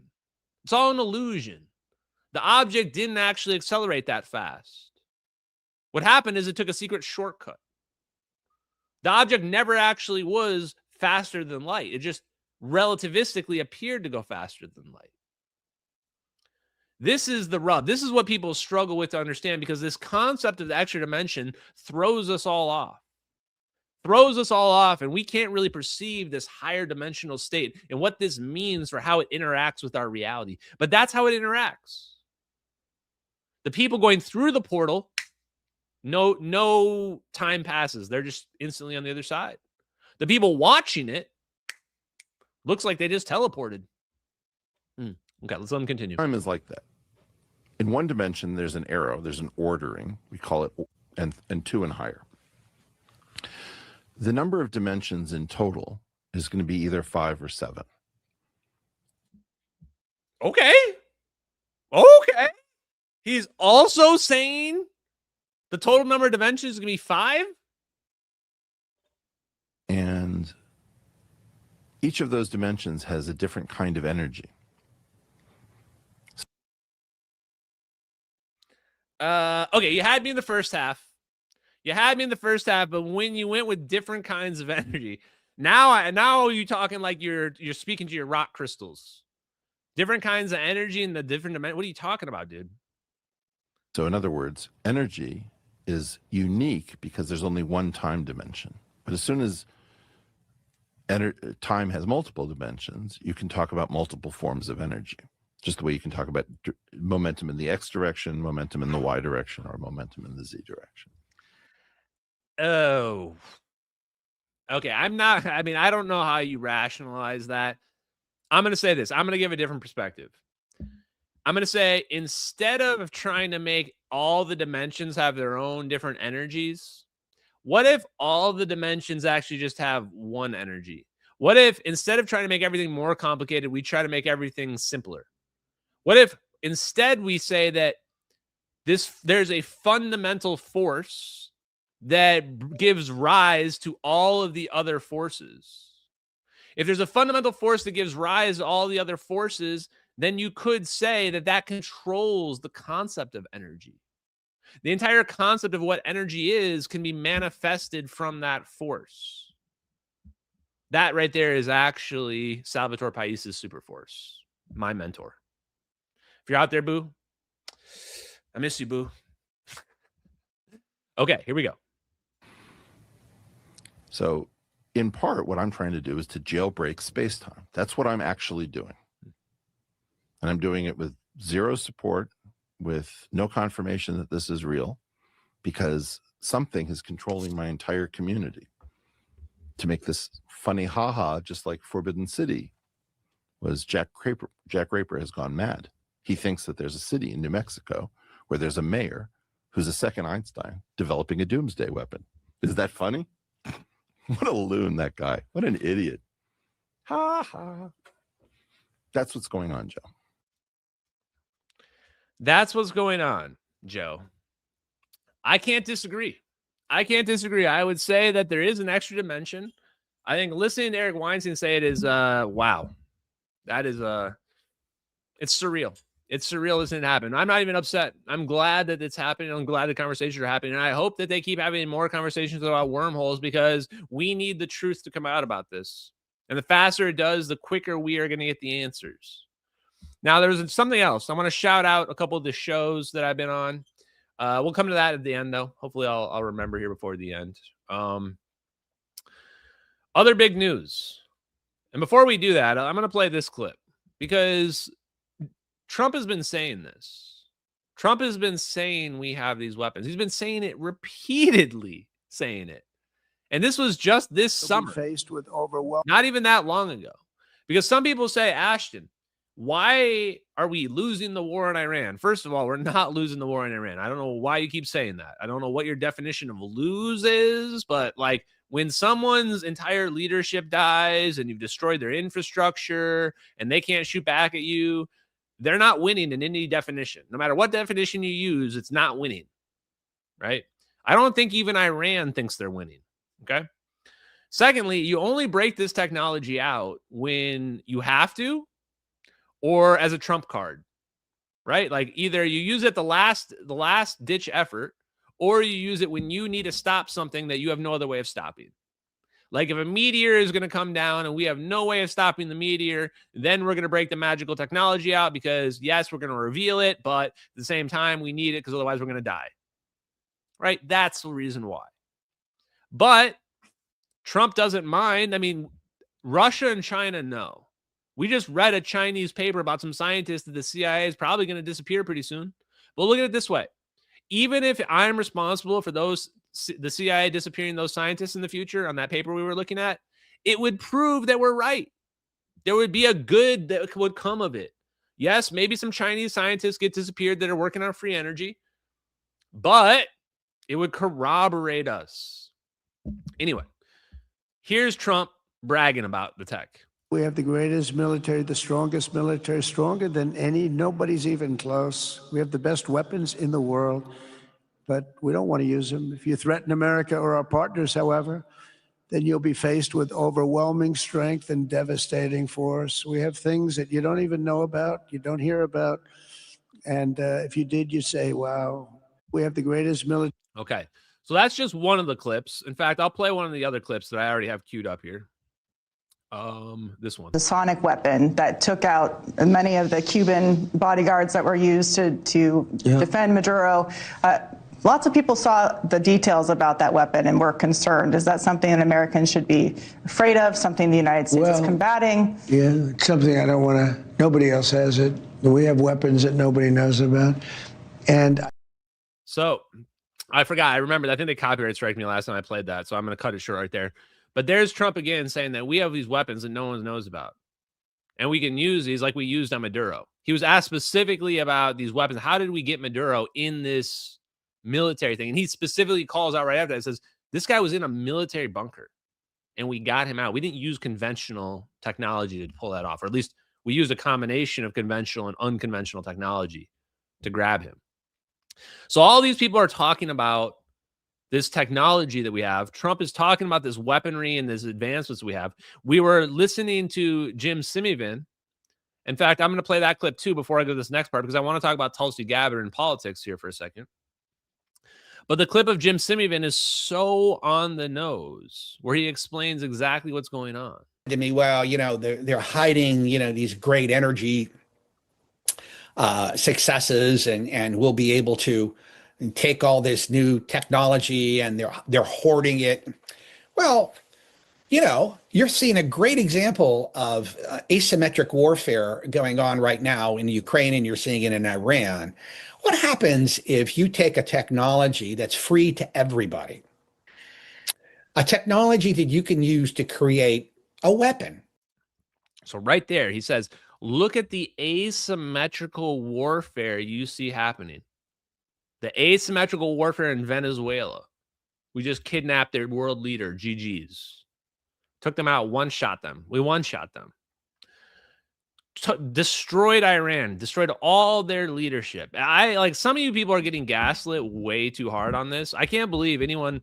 I want to see somebody actually try to argue that we're losing the war in Iran. That's the craziest argument I've ever heard. I would rather argue that the earth is flat than try to have to argue that we're losing the war in Iran. That's an indefensible position. And it comes from propaganda. Like, if you believe that, you've been propagandized, and you probably don't realize it, but wherever you're consuming information, you're consuming misinformation, and people are deliberately lying to you to change your perspective on reality. Because we have full control over this planet. The United States does, bar none. Bar none, and it has been proven over the last couple of years. And this is the strongest reason for why we are hoarding this technology and hiding it. Yes, there are good things that would come from it. Watch the Lev podcast from yesterday where we talk about the philosophy of the good things we could do with this technology. But unfortunately, we also need this technology to control the planet. We need this technology to control this earth. Any kind of weapon, a weapon that's extremely lethal. And everybody has the capacity to make that weapon. From, you know, a group of DIYers, sitting in an engineering lab at MIT, decide they want to use this technology to create something really great. And then you have somebody else, some, crazy cult who decides they want to wipe out, something. And bad people exist in the world. And you have to plan for that. You know what? It's not even about bad people. That is obviously the problem. Bad people getting doomsday technology, GG's. But bad and good are just moral, subjective things. The problem is we can't all agree, and we can never all agree, and we will always have conflict, and we will always have war. The same reason why people are arguing in the chat saying, well, you can argue that the Strait of Hormuz has been shut down, and therefore we're losing the war because we can't keep the strait open. Who fucking cares about some strait on the other side of the world? It has nothing to do with us. We don't even use it. It's not even our problem. You're saying, oh, we don't care about this. And you're saying, but it's not even that. The fact that we can't even agree on something so basic, like we're not losing a war that we have never been close to losing at any point for any second. We can't even agree on something like that. Proves beyond a doubt that there will always be conflict and there will always be war in this world, which means this technology is just ultimately going to doomsday us without question. So why am I even bringing this up? I've talked about it all the time because this is important. We need to trust the people that are in charge. Your vote matters more than you even know, because not only are you enabling who's the commander in chief, You're enabling who has this orb technology, who's pulling the strings. And then behind the scenes, the CIA is trying to make sure they're the ones that control it. They're trying to make sure that the dum-dums that are being elected, that they don't have sway over this technology. That's what they're trying to accomplish. That's why they're trying to brainwash. That's why they're trying to cover this up. Because they came to this same conclusion and they realized we can't reveal it. These people will blow themselves up. We have to keep it secret so we can control the planet. So this is why I support Trump. This is why I don't believe any of the bullshit. When I see podcasters turning on him, all I see are psyops. All I see are psyops. Because think about our adversaries. Our adversaries know Trump has super weapons that can end them. And they can't do anything about it. So where are they going to spend their resources? They're going to spend it on propaganda. They're going to spend it on propaganda to try to get us to not support Trump and try to support somebody else that they can control. Somebody else that will give them the technology. Somebody else that will be positively aligned to them. Of course they're going to do that. We do it too. Our CIA does it too. So when I see all these foreign influencers, people sponsored by foreign influencers, people suddenly doing complete 180s on all their belief systems, it's not organic. They're being paid. It's their job. And that money is either coming in through advertisements, partnerships, investments. There's a million different ways they can get to them behind the scenes. That's what's going on with this. Now, why do I bring this up? Because there was some big news. Tulsi Gabbard suddenly resigned today out of nowhere. Tulsi Gabbard suddenly resigns the DNI Tulsi Gabbard that TMB spaceships told me I should write a letter to her about the MH370 videos. So right off the bat, I want to tell you guys, I don't know who's on what side. I really don't. It's hard to figure out. It's hard to figure out who's on what side. What I do know is that Tulsi Gabbard was trying to get In-Q-Tel from the CIA. I was talking about that, posting about it, talking about my live streams, that's where they're hiding the technology. And Tulsi Gabbard was going against them. I was saying she was pissing them off. And now, on the day that these UFO files she suddenly is resigning? Okay, well, what's the reason? I'm sure it's like a totally legit reason, not one of those political made-up excuses that they do. Let's see what it is.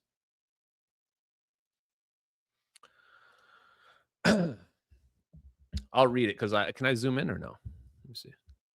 Mr. President, I am deeply grateful for the trust you placed in me and the opportunity to lead the Office of the Director of National Intelligence for the last year and a half. Unfortunately, I must submit my resignation effective June 30th, 2026. My husband, Abraham, has been recently diagnosed with extremely rare form of bone cancer. What? Her husband got suddenly she just found out that her husband has an extremely rare cancer. And turns out this cancer also means she has to quit her job and go take care of him. And of course, this is the kind of excuse where everybody's going to say, well, wishing you the best. Good luck. This is horrible. You have to go through this. And we hope he gets cured of cancer. And we're all going to put ribbons on. And nobody can question this narrative because it's a moral thing that they got going on. And I'm just sitting here going, holy shit, this actually spooks me the hell out. Spooks me. Everybody else is sitting here just going like, yay. And I'm going, did you guys not read the news literally yesterday? Literally yesterday. Let me go back to this. This was the news yesterday. Catherine Heritage, exclusive. Strong indicators CIA was tracking DNI Gabbard team emerged months ago. Now, first of all, let me say, I'm wishing Abraham the best. cancer is horrible. I don't think anyone's making up a cancer diagnosis. That's not the angle I'm going with here. The angle I'm going with here is I don't believe they just found out about this and that this also happens to just cause her to step down from her position. That's my problem with it. This is like the perfect political, I'm going to step down, but I got forced out, but I have a great reason and everybody will, you know, it doesn't ruin my chances for a political career in the later on, right? There's definitely something else that happened behind the scenes here. This is, I don't believe it for a second. So I'm going to go against the grain on this one. Everybody else is going, woo, how dare you? How dare you say that she's not totally quitting just because of her husband? Random rare bone cancer that he randomly got that they just found out about.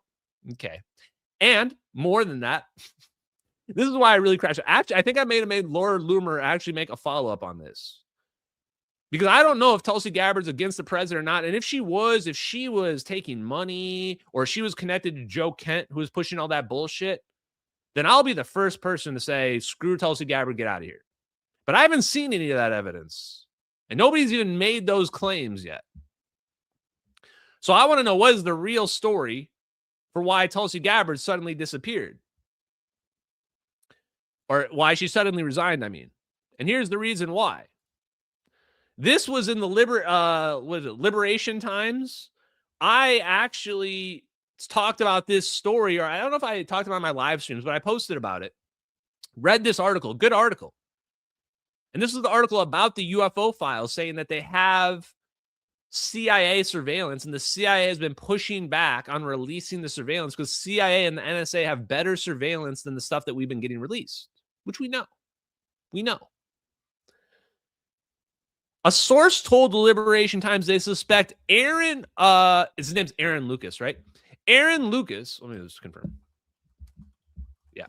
Aaron Lucas is working within the Office of the Director of National Intelligence in a way that protects the CIA's interests, including elements they believe may be opposed to President Trump's UFO transparency directive.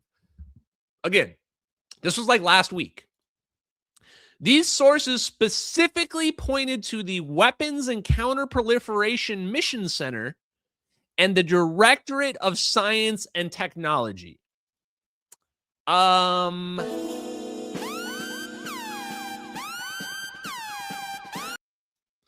Yeah, exactly. The Directorate of Science and Technology. That's literally where I've been screaming they're hiding this shit. Which they allege to have historically been amongst the CIA's components most closely involved in the analysis and retrieval of UFOs. I don't know about that UFO thing, but they got magic plasma orbs. So let's go ahead and raid those people right now. So you're telling me the guy that's the temporary DNI right now, his name is Aaron Lucas now? Literally the guy that's temporarily replacing her is this guy that they wrote this article about, saying that he's working against, I don't know if this is true or not, but he hasn't responded. And it certainly seems reasonable that they would be trying to protect the CIA. They don't want any more things that can come out that corroborate the MH370 videos. They've already released too much as it is. If they release Gorgon Stare, it's fucking game over. If they show us wide area motion imagery, it's game over. Whew. So, this is why I'm super suspicious. My spider sense was going crazy on this. Because we got Deep State trying to push Tulsi Gabbard out. We got her literally spying on her. They raided her office like last summer over the MK Ultra files or something like that. That news came out last week. So we got all this sketchy stuff seemingly pushing. And Tulsi Gabbard took InQtel from the DS&T. She took their venture capital slush fund they were using to pick the winners. Let me repeat that. They took their venture capital fund they were using, the CIA was using to pick the winners in technology. She took that from them. And now husband's got aggressive bone cancer, gotta step down. Chat, I'm going to say it one more time. I would never harm myself. Never in a million years would I harm myself. I do feel impending doom coming, so you better enjoy all these streams, podcasts, and all the content that's out there while you can still enjoy it. This shit is crazy. It's getting very real very quickly, guys. Okay. Now, one last thing. Who do I think should be the next DNI? You know what? Let's test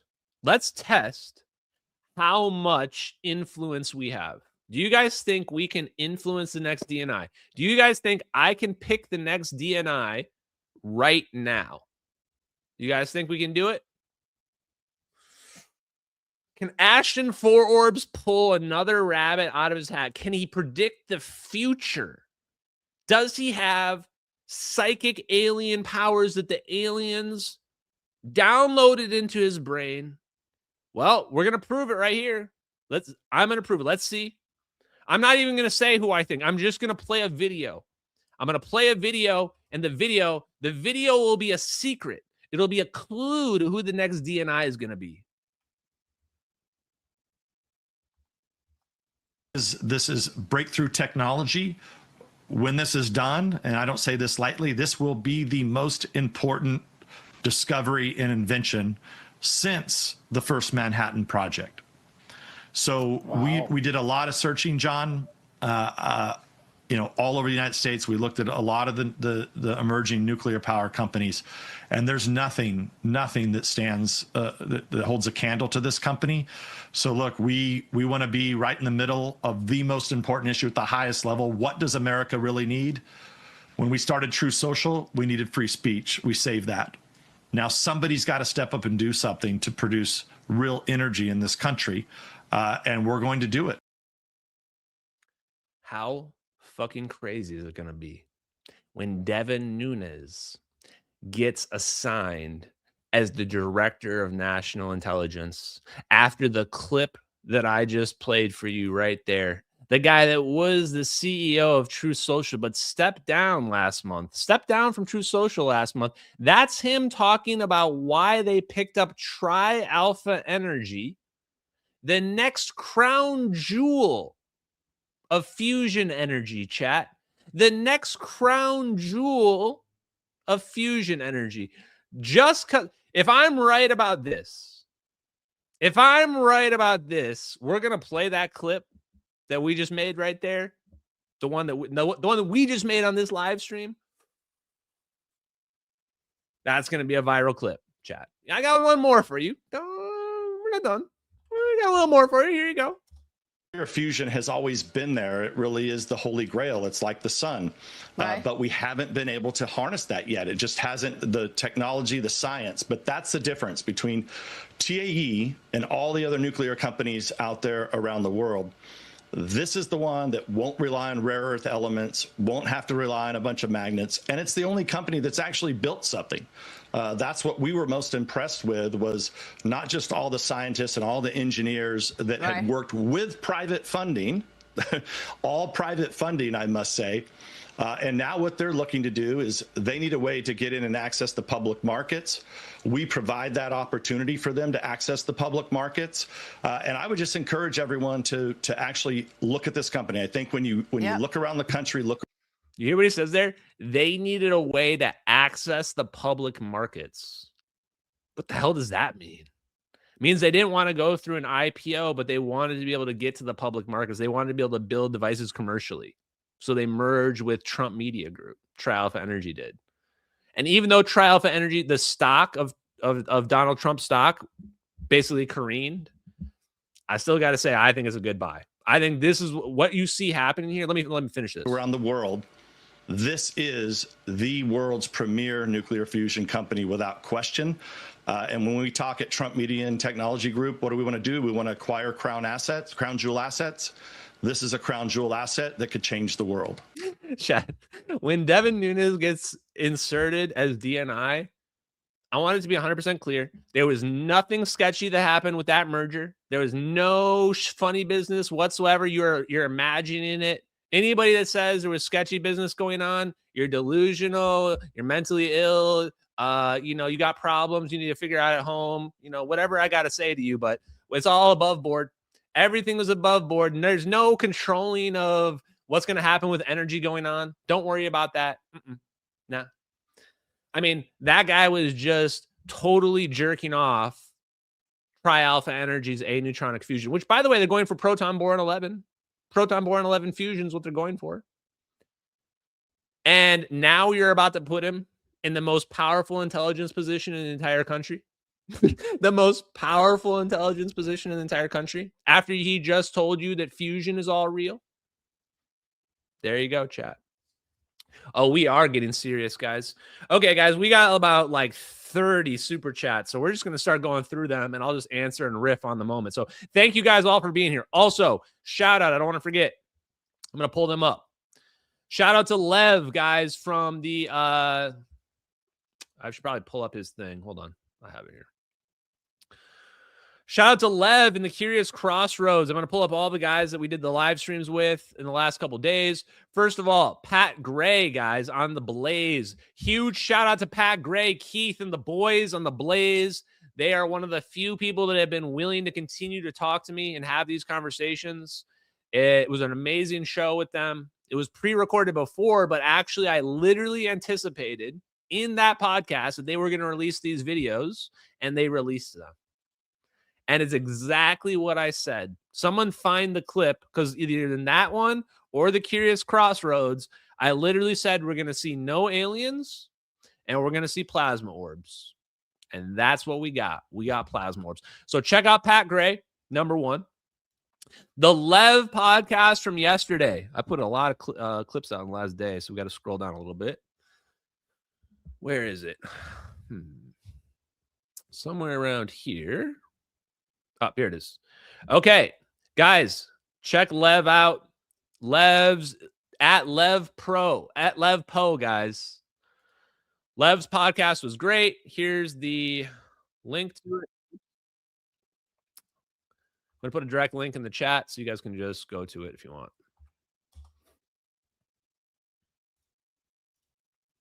So there, right there is a link to check out the podcast with Lev on his YouTube. Check out his YouTube channel. And I'll pull that up as well real quick. And then lastly, there you guys go. Oh, am I not subscribed? There we go. Now we are. Okay, sweet. Lastly, the Curious Crossroads. And that link should be this one here. Okay. I think this is it. Let's see. Hopefully this is the last one. The Curious Crossroads. Those guys are awesome. The Dougs, check them out. I'll post a link here as well to there's their YouTube. Because the reality is, guys, this has been a community effort, and I want to make sure that the people that are supporting me are getting views, eyeballs, dollars. They need to be able to survive, themselves. There you go. You can see it right on the front page here. There is, this is the interview. I'll put a link to this down here, guys. Let's get these guys some clicks. Check out this interview and this discussion, because in this interview, in this discussion, we go through all of this book. We go through the conditioning and a lot of the questions that you guys ask when you say, what's going on with this topic? Is it aliens, etc.? Look at that. Look at that handsome guy right there. Check it out, guys. Curious Crossroads. Boom. Give him a follow, guys. Okay. Lastly, one more shout out for tonight. JK Philly fan. Check out his Ether Synth, guys. He made a new app. He's been working hard on it. It lets you make music. Ether Synth. AETHERSYNTH. You can find it on any of the apps that are out there. By JK Philly fan. Please go use it. Check it out. By the way, none of these people have paid me. None of these people have asked, or maybe they've asked me to shout them out, but nobody's paid me for any of this or any appearances. I just do it because I want to. Okay. Woo! Let's get to the super chats. Thank you, everybody in the pill chat. Appreciate you guys. Oh, man, you guys are going crazy. Moon Baby. Thank you, Moon Baby, for your super chat. Oh, okay, the raids. Gold pill donations. Here we go.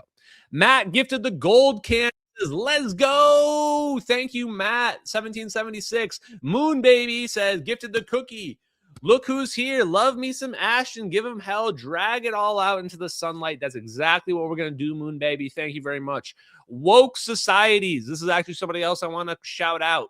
Woke Societies on the Pilled chat. I've been watching his content. It's really good. Underrated. Check him out, guys. He streams a little earlier than I do, but he actually covers a lot of the same kind of politics, technology, mysterious things going on. Check out Woke Societies. He's also on Twitter, active on Twitter as well. Moon Baby gifted the cookie. Thank you very much. John Glock. Welcome back, John Glock. John Glock gifted the ship. Whoop, whoop. Oh, I see. You guys, I'm embarrassed. I literally never noticed how these gold pills work. So the ship is that's a lot of money. Thank you, John Glock. He says, new record pilled audience, LFG. Hell yeah. Shout out Matt1776 for this platform and for making it happen. Guys, check out Pilled. Guys, Pilled streaming, pilled.net. We're live on pilled.net, Rumble, and YouTube. Pilled.net will not ban you. If you want a free speech platform, there's nothing. You can go there and you'll find a good deal there. And then lastly, John Glock gifts the shades. He says, Dave Rossi on Jesse Michaels claims he got the physics downloaded from the blue alien. That's actually why I make the joke, ironically.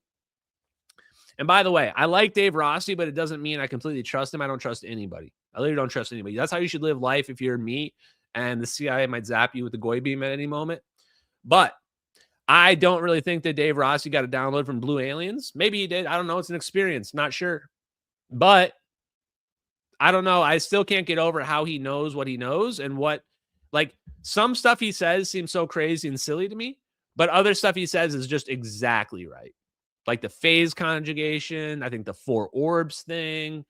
He's just said too many things about the physics that are just way too accurate. So he has to be on the inside to some degree. So anyway, be careful with people, though. You never know, chat. You never, ever, ever know. Okay. Now, let's go to our Rumble chat. I just want to shout out some people in the Rumble chat. Laughing Cat. I don't see double M's in there at the moment. Not Yoda. K Sierra. You guys have been around a lot. Thank you very much. Appreciate you. And then let's get to all of our supers. We got a bunch. Dobby with a throbby. 4 streams in 1 week. A blessing from the Lord. People have been asking if I can stream tomorrow during the Magic tournament. I cannot. I asked today. No streaming. So it's like 11:30, 10:30 in the morning tomorrow it starts, but only the feature matches will be on the main screen. So it's pretty unlikely I'm going to be on the main screen, but who knows, guys. So I'll be playing Magic cards tomorrow. Holy crap. BC Works, $50 super chat. Hype chat. ZPE disclosure. A neutronic fusion disclosure. The best part is we already have all the buzzwords. Eric Weinstein's trying to make up stuff about, what was it? Observerse? Nah, bro. Ethernet. We got Ethernet. We got aneutronic fusion. We got 0-point energy. We already made all the cool things cool. We already made all the cool words cool. We're bringing back cold fusion. We're going to call it cool fusion. See, this is why, like, you can't force these things. Like, I don't force the 4 orbs thing. It just happens. The best names just happen organically. The Ethernet. We're not calling it the Ethernet because we're biased towards the ether. It just fucking rolls off the tongue. Makes sense. We already call it an Ethernet cable. Boom. See? That's why it works. See, I could be Eric Weinstein's, like, Zoomer consultant. Like, I can teach him how the internet works and, like, social media and things like that. Anyway. Aries Thornboy says he must be adjusting his plasma balls. Hello, good beans. It's me, Aries. Hello, Aries. Thank you very much for that super chat, brother. Appreciate it. Mick Leonard, happy to have you in the chat. Turns out there's a lot of plasma orbs and sudden cancers too. Yeah, it turns out cancers happen to be like exponentially more common to get when you're a director of national intelligence, like trying to steal power from the CIA. And this is one of those things too where, if I'm right, we didn't just reveal all this tech and what they did to MH370. It means they also did a cover-up. It means that the CIA is actually out there doing super sketchy shit, including planting stuff like this on the internet. Like, we can agree if I'm right and the videos are real, it had to be the CIA that planted these photos on the internet. Had to be, right? So that means if I'm right, they literally went out and they fabricated a whole bunch of photos, and they went to the extra effort to make it look like those photos were in Japan, and they put these fake photos on the internet to trick people. The CIA did that. That's something we have to admit that they did, and that was what they're willing to do. And so now, if we know they're willing to do that, which I know because I know the videos are real, so they must have done that, why would I not be suspicious of this weird-ass DNI situation?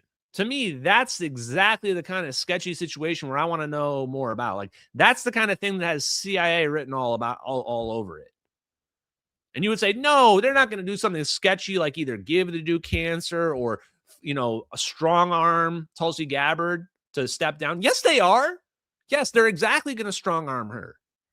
They're going to be like, you need to take time off and go take care of your husband. And she's going to be like, no, I've got people that can take care of that. And they'll be like, no, you need to take time and go take time off and go take care of your husband. Right? And then she'll get the message. Right? That's why I'm concerned about this whole Tulsi Gabbard situation. Anyway. But again, this is what I want to say is because I know other people are going schizo and they're probably going to say like she was going against the Jews or whatever. Everybody's anti-Israel these days or whatever. I'm willing to believe a normal story. I'm actually willing to believe it. But I want to hear it from her directly. I want to hear it from like the president. My guess is none of them are going to talk about it because this is one of those things where they all agreed that they're just going to be quiet about the real reason. They're all just going to be quiet about it, right? So if they were all to come out and be like, here's my perspective, here's my tell-all, sure, I'll believe it. But what I'm getting right up now is clearly a political catered message, political resignation, as they say. And yeah, people are acting like it's some weird thing that people don't like, do have fake resignations when they get forced out. They do it all the time. It happens all the time. It's common. Hard Crow 777. Thank you for the knowledge. As a collector of knowledge in the past 25 years, I know many things. Cheers. You're welcome, sir. And that's really the point. If nothing else, at least I've given you the knowledge. At least I've passed the knowledge forward from the people that I personally think David Froning would appreciate this. There's multiple chapters in here where he literally says he regrets that he didn't accomplish anything tangible. There's nothing tangible to his name. And this is what I love about making someone like David Froning famous. That's the kind of person that should be made famous. The kind of guy that got no attention, whose work was mostly in the shadows, who he helped derive the underlying framework for the technology. That's the guy that I want to highlight. The ones that people don't know about. So I'm proud. I'm proud to pass that knowledge to you guys. My channel. Some of you need to get a room. Are some of y'all getting a little too hanky-panky in my chat? I'm going to have to get some more admins out there, chat. Don't make me get some more mods. I've been kind of letting you guys get loosey-goosey in there. Cousin Blob and my other cousin Blob. Thank you very much. I appreciate those super chats. Hey Ocean. Shout out to Hey Ocean, guys. Check out Hey Ocean for physics. Overview of research groups and their activities in the field of inertial electrostatic confinement fusion. Frontiers in nuclear engineering. Yes. Inertial electrostatic confinement fusion. Why is that important? Because electric charge is how we can manipulate gravity. When we're making these conditioned beams, we're using electromagnetism and we're twisting it. We're playing with it. And we're using that to potentially reduce the Coulomb barrier, make fusion easier, like the cheat codes. Disclosure boner. Got my boner phone. Got my boner phone ready to go, chat. Who calls their phone the boner phone? Crazy. Or their Johnson Pinecone. Keep the channel going and subscribe. Disclosure boner. Thank you very much. I appreciate it. XLX Squeeze. Guys, check out XLX Squeeze paper. Actually, I was planning on doing a live stream where I go over the scientific papers of all you guys. And I had them ready. I actually think I have them up on a back, one of my back pages back here. We just haven't had time yet. But I do want to do that to kind of help out some of the people that have been asking me to review their papers. So hopefully we'll get time to do that. If not, I just want to tell you guys I appreciate you and I have been trying to look at your stuff. Barty Welding, Matt Bartleson. This thing we go up against is big. Godspeed, brother. That's the thing people need to realize. These people have serious power. They've been seriously hiding something for a long time, and they don't want to let go of it. They don't know how to let go of it. It was Paul Sizz that worked with David Froning that said that. He said, I think they don't know how to let go of it because they've been lying for so long, and they're afraid of what will happen if they do, if they tell the truth. Green Thumb. Oh, I know you, Green Thumb. You should know the NASA shills are on their payroll to disinform. They know all the real physics. Don't waste too much time on them. Well, that's one of the things that I realized, that NASA is directly connected to the fusion propulsion research. They're directly connected to the breakthrough physics propulsion program. NASA has been directly intertwined with this. It's impossible for the people at the top of NASA to not be aware that technology is being suppressed unless they're full NPC. Unless they're a full NPC that never questions anything. They would have to be wondering why nothing makes sense, nothing works out, their mission, they're not really even trying to accomplish their mission anymore, right? Musketerians, get them, Ashton. Thank you, Musketerians. Gonzo Bowser, thank you, Gonzo Bowser. Appreciate those super chats. XLX Squee, these tards want the universe to be computational. It's not, as a biological holography, resonant active process and feedback system. This is the secret, right? The universe, the base level of the universe is a simulation, is a hologram. This is why we can project ourselves from over here to over here. Just think about that. Like, think about the reality of what I'm telling you. We can make a trap door, a hidden door, that connects 2 points that weren't previously connected from our perspective. What that really means is that this whole reality is being projected. This whole reality is being projected, and we just found a way to jump our location in the projection. This is why I'm pretty certain that we're just in a hologram, that our reality is a hologram, and that we're just energy. And we're just energy that's being moved around. And if I want to add, I'm going to riff even more. We're going to go full on, we're going to go full conspiratard moment here. Not only do I think that we are, oh crap, I just forgot what I was going to go with. Never mind. I got sidetracked. Somebody messaged me. Okay. Yeah, so I think that the universe is potentially just a projection, and that we are simply just energy, and that we then are connected to this universe all around us all the time. I can't remember where else I was going with that, but whatever. Maybe come back to me. Okay, next thing. Next super chat. Thank you very much for that super chat, though. I appreciate you. Kuman. Okay, we're just going to go with Kuman. Such a wild time to be alive. Thank you very much for that super chat. Appreciate you. Julio Robinson, what if the Big Bang model is wrong and there's no Big Bang? The interesting thing about the perspective of 0 point energy, the Big Bang can still be real and exist. And we know we can amplify energy, so producing a Big Bang is also not a problem. So actually, the Big Bang situation is a lot like the alien situation. Because this technology is real, the aliens can be real. The Big Bang can be real. They just don't have to be. We don't have to have aliens to explain this technology. We don't have to have a Big Bang to explain this universe. The universe can be infinitely old if there's an ether, if there's an extra dimension. So the Big Bang isn't necessary anymore. Now tired light theories and theories that are similar to tired light theories now have more credibility. It's not necessarily proven, but now, before we considered them impossible, now it's like, oh, well, maybe everything isn't moving away from each other.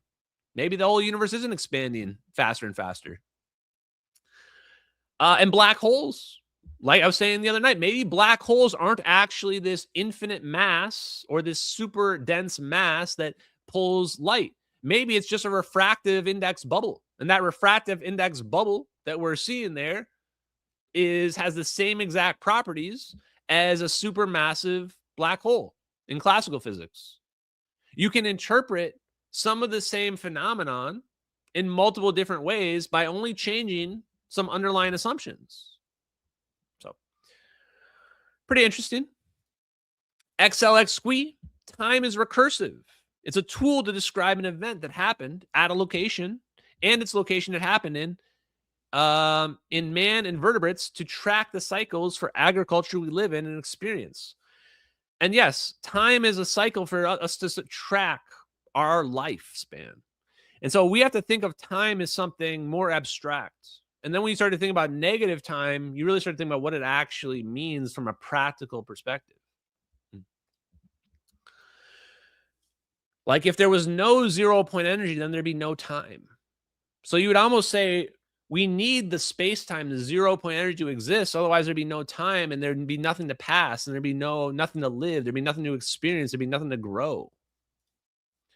6 Night Slayer 9 says, I think the extreme cognitive dissonance is the greatest doomsday weapon today. Debunker and Dirac believe the CIA hides, but can't believe facts. Oh, yeah. I think that is the biggest problem.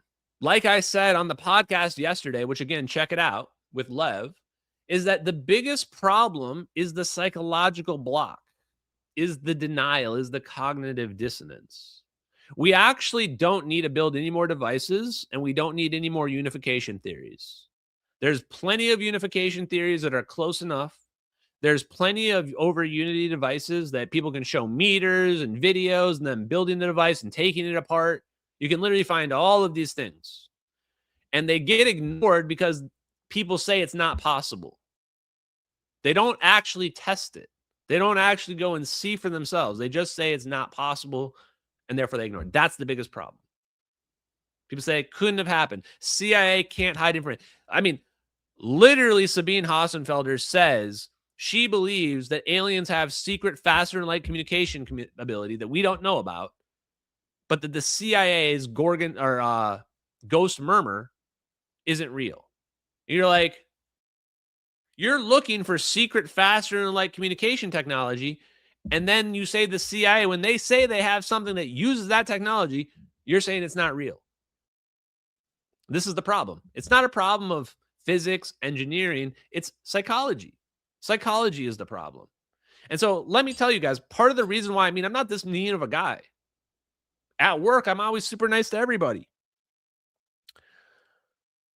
With exception. No. The reason why I mean is that's how you get people's attention. When people are stuck in their ways and they have a rigid personality, you don't get their attention by being nice to them. When you're nice to people with a rigid personality, they shit on you. The only way you can break down that barrier, you have to deconstruct them. You have to literally break down their brainwashing. You have to deprogram them. And the way you begin by deprogramming them is you call them retards and you say, I'm smarter than you and I know more than you, because that way they have to at least acknowledge, maybe I don't know everything. And if they're very confident, they'll debate you. And if they're not confident, they think they're going to destroy, they'll run away. They'll run away. And then they'll wonder in the back of their mind, like, shit, is that guy actually right? Maybe that guy's right. That's how you begin to break people down. Begin to make people change their point of view. Yes, they may hate you in the process. They probably will. But they're going to think about you. They're going to think about that interaction. They're going to think about what you told them. And it's working. Look at Eric Weinstein. He's out there talking about wormholes now. He's out there trying to take credit for it. He's not just saying it's real. He's trying to take credit for it. He's trying to stamp his name on it. Green Thumb, huge super chat. This is like one of the most super chats ever on a live stream. Last thing I want to say, he says, everyone is building positions in fusion companies. Exactly. Like, look at this, guys. The Devin Nunes thing might be the crazy. If that ends up becoming true and Devin Nunes really does get DNI, just think about that. He just brokered them buying Tri-Alpha Energy. There's only 2 aneutronic fusion companies that are out there right now that are as far along as that. Them and Helium. That's it. Commonwealth is like distant third. Commonwealth is like Atari. They're going to go away. It's going to be Nintendo and PlayStation. There's going to be no Atari, right? So they just brokered that, and now he's going to be in the most powerful intelligence position in the world right after that. That'd be pretty crazy. So he says, The merger will soon finish by the fall of this year. Sam Altman needed to leverage his government contracts to introduce a neutered AI to the world to allocate into helium. Dude, why do you got to scare me like this, man? I don't even know if I want to know this information. This could be just completely fake, but it just rings true to me. Because one of the things about fusion is they got to be using AI to control it to make sure that it stays perfectly stable. Like humans aren't moving those orbs around. So you imagine, and I've been wondering, why aren't they using super advanced AI to maintain the fusion instabilities? It seems natural. They started talking about this last year, but you're like, AI has been around for decades. That should have been something you're working on with fusion. And so it makes sense that they're about to give us Timu nerfed fusion and Timu nerfed AI to go along with it. We're going to get Timu nerfed everything. We're going to knock off everything. Knock off fusion, knock off AI. And why? Because they know the real capability and they're afraid we're going to blow ourselves up. We're afraid we're going to destroy everybody. Thank you, Green Thumb, by the way, for this huge donation. A few more. Aries. Cancel your tournament. Pending doom has been felt. I'm going to cast Impending Doom. No, just kidding. I don't have that in my deck. But chat, all I want. I'm going to probably practice tonight. I don't think I'm going to live stream, but all I want is to just play against one of these pros and hit them with that wombo combo. Just knocks them out, and I'll be happy. I'll die a happy man. If I just get one victory, just one, chat. If I get all zeros, I'll be disappointed. Anything beyond that, it's going to be great. So come support tomorrow. Probably be on Twitch somewhere, whatever. I'll post about it on the Discord if I'm playing. Thank you guys. Appreciate that. Timothy Foster. I would support Devin Nunes to replace Tulsi. Yeah, let's at least get that deep state guy, Aaron Lucas, out of there, because that guy, I don't trust that guy. I don't even care if the Liberation Times might be a librag or whatever. Okay, if they're saying that this guy's deep state and going against Trump, then I'm just going to believe him. I'm just going to believe him at face value. I don't want to take the chance. Aries says, finite logic. You have your target on your head. You know it. You're taped in, brother. I said the same thing to my family. I'm not suicidal. I told you on X. Sandbox up, dead men switch. No, I don't even care, guys. Like, if it's going to happen, you're not going to be able to figure it out. Like, if they want me to have an accident, I'm just going to have an accident, right? It is what it is. But I'm just letting you know it was, an accident. Zapparoo, love from Zapparoo and Zappariah. Love you guys too. Back, appreciate it. Okay, guys, that was a crazy long live stream. Yeah, we've got a lot of content. Okay, guys, I thank you very much. I will put a link to the Discord in the chat. Check out those podcasts, read them, watch them if you want to get more information about what's been going on. Otherwise, we'll be back on Monday talking more about UFOs, teleportation, all this stuff. Love you guys. Peace out.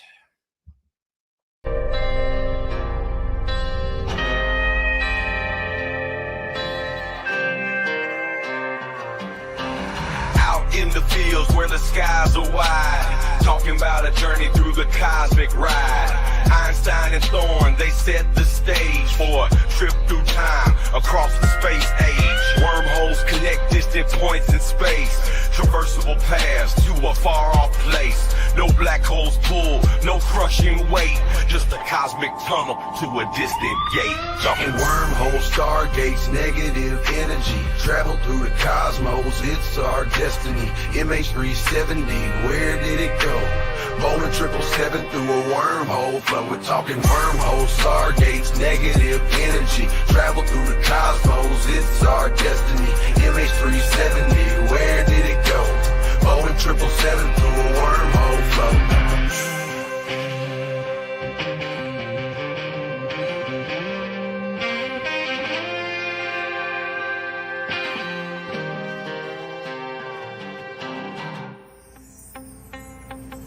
Exotic matter, negative energy's the key to stabilize the wormhole for you and me. Quantum vacuum squeezed so tight, creating conditions for this wondrous flight. Static fields and lasers in the lab they play, generating forces in a new kind of way. Gravitational squeezing, Casimir reinforce negative zones we need to stay the course. Stalking wormholes, stargates, negative energy. Travel through the cosmos, it's our destiny. MH370, where did it go? Boeing 777 through a wormhole flow. Thin shell formalism placed so fine. Spherical geometry we realign. Energy conditions that we must defy. For a stable wormhole, let's give it a try.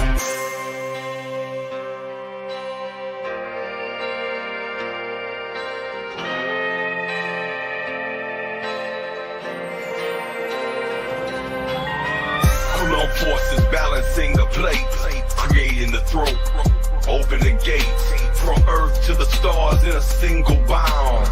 A shortcut through space profound. Engineers and dreamers hold the key to future worlds and what we could be. With science in hand, we forge ahead through the cosmic paths that we now tread.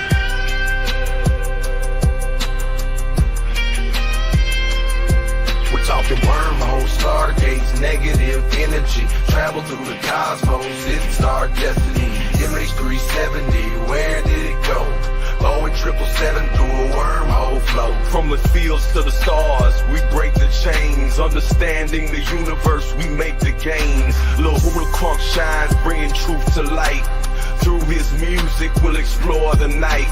With wormholes and stargates, our path is clear. Exploring the cosmos, our future's here.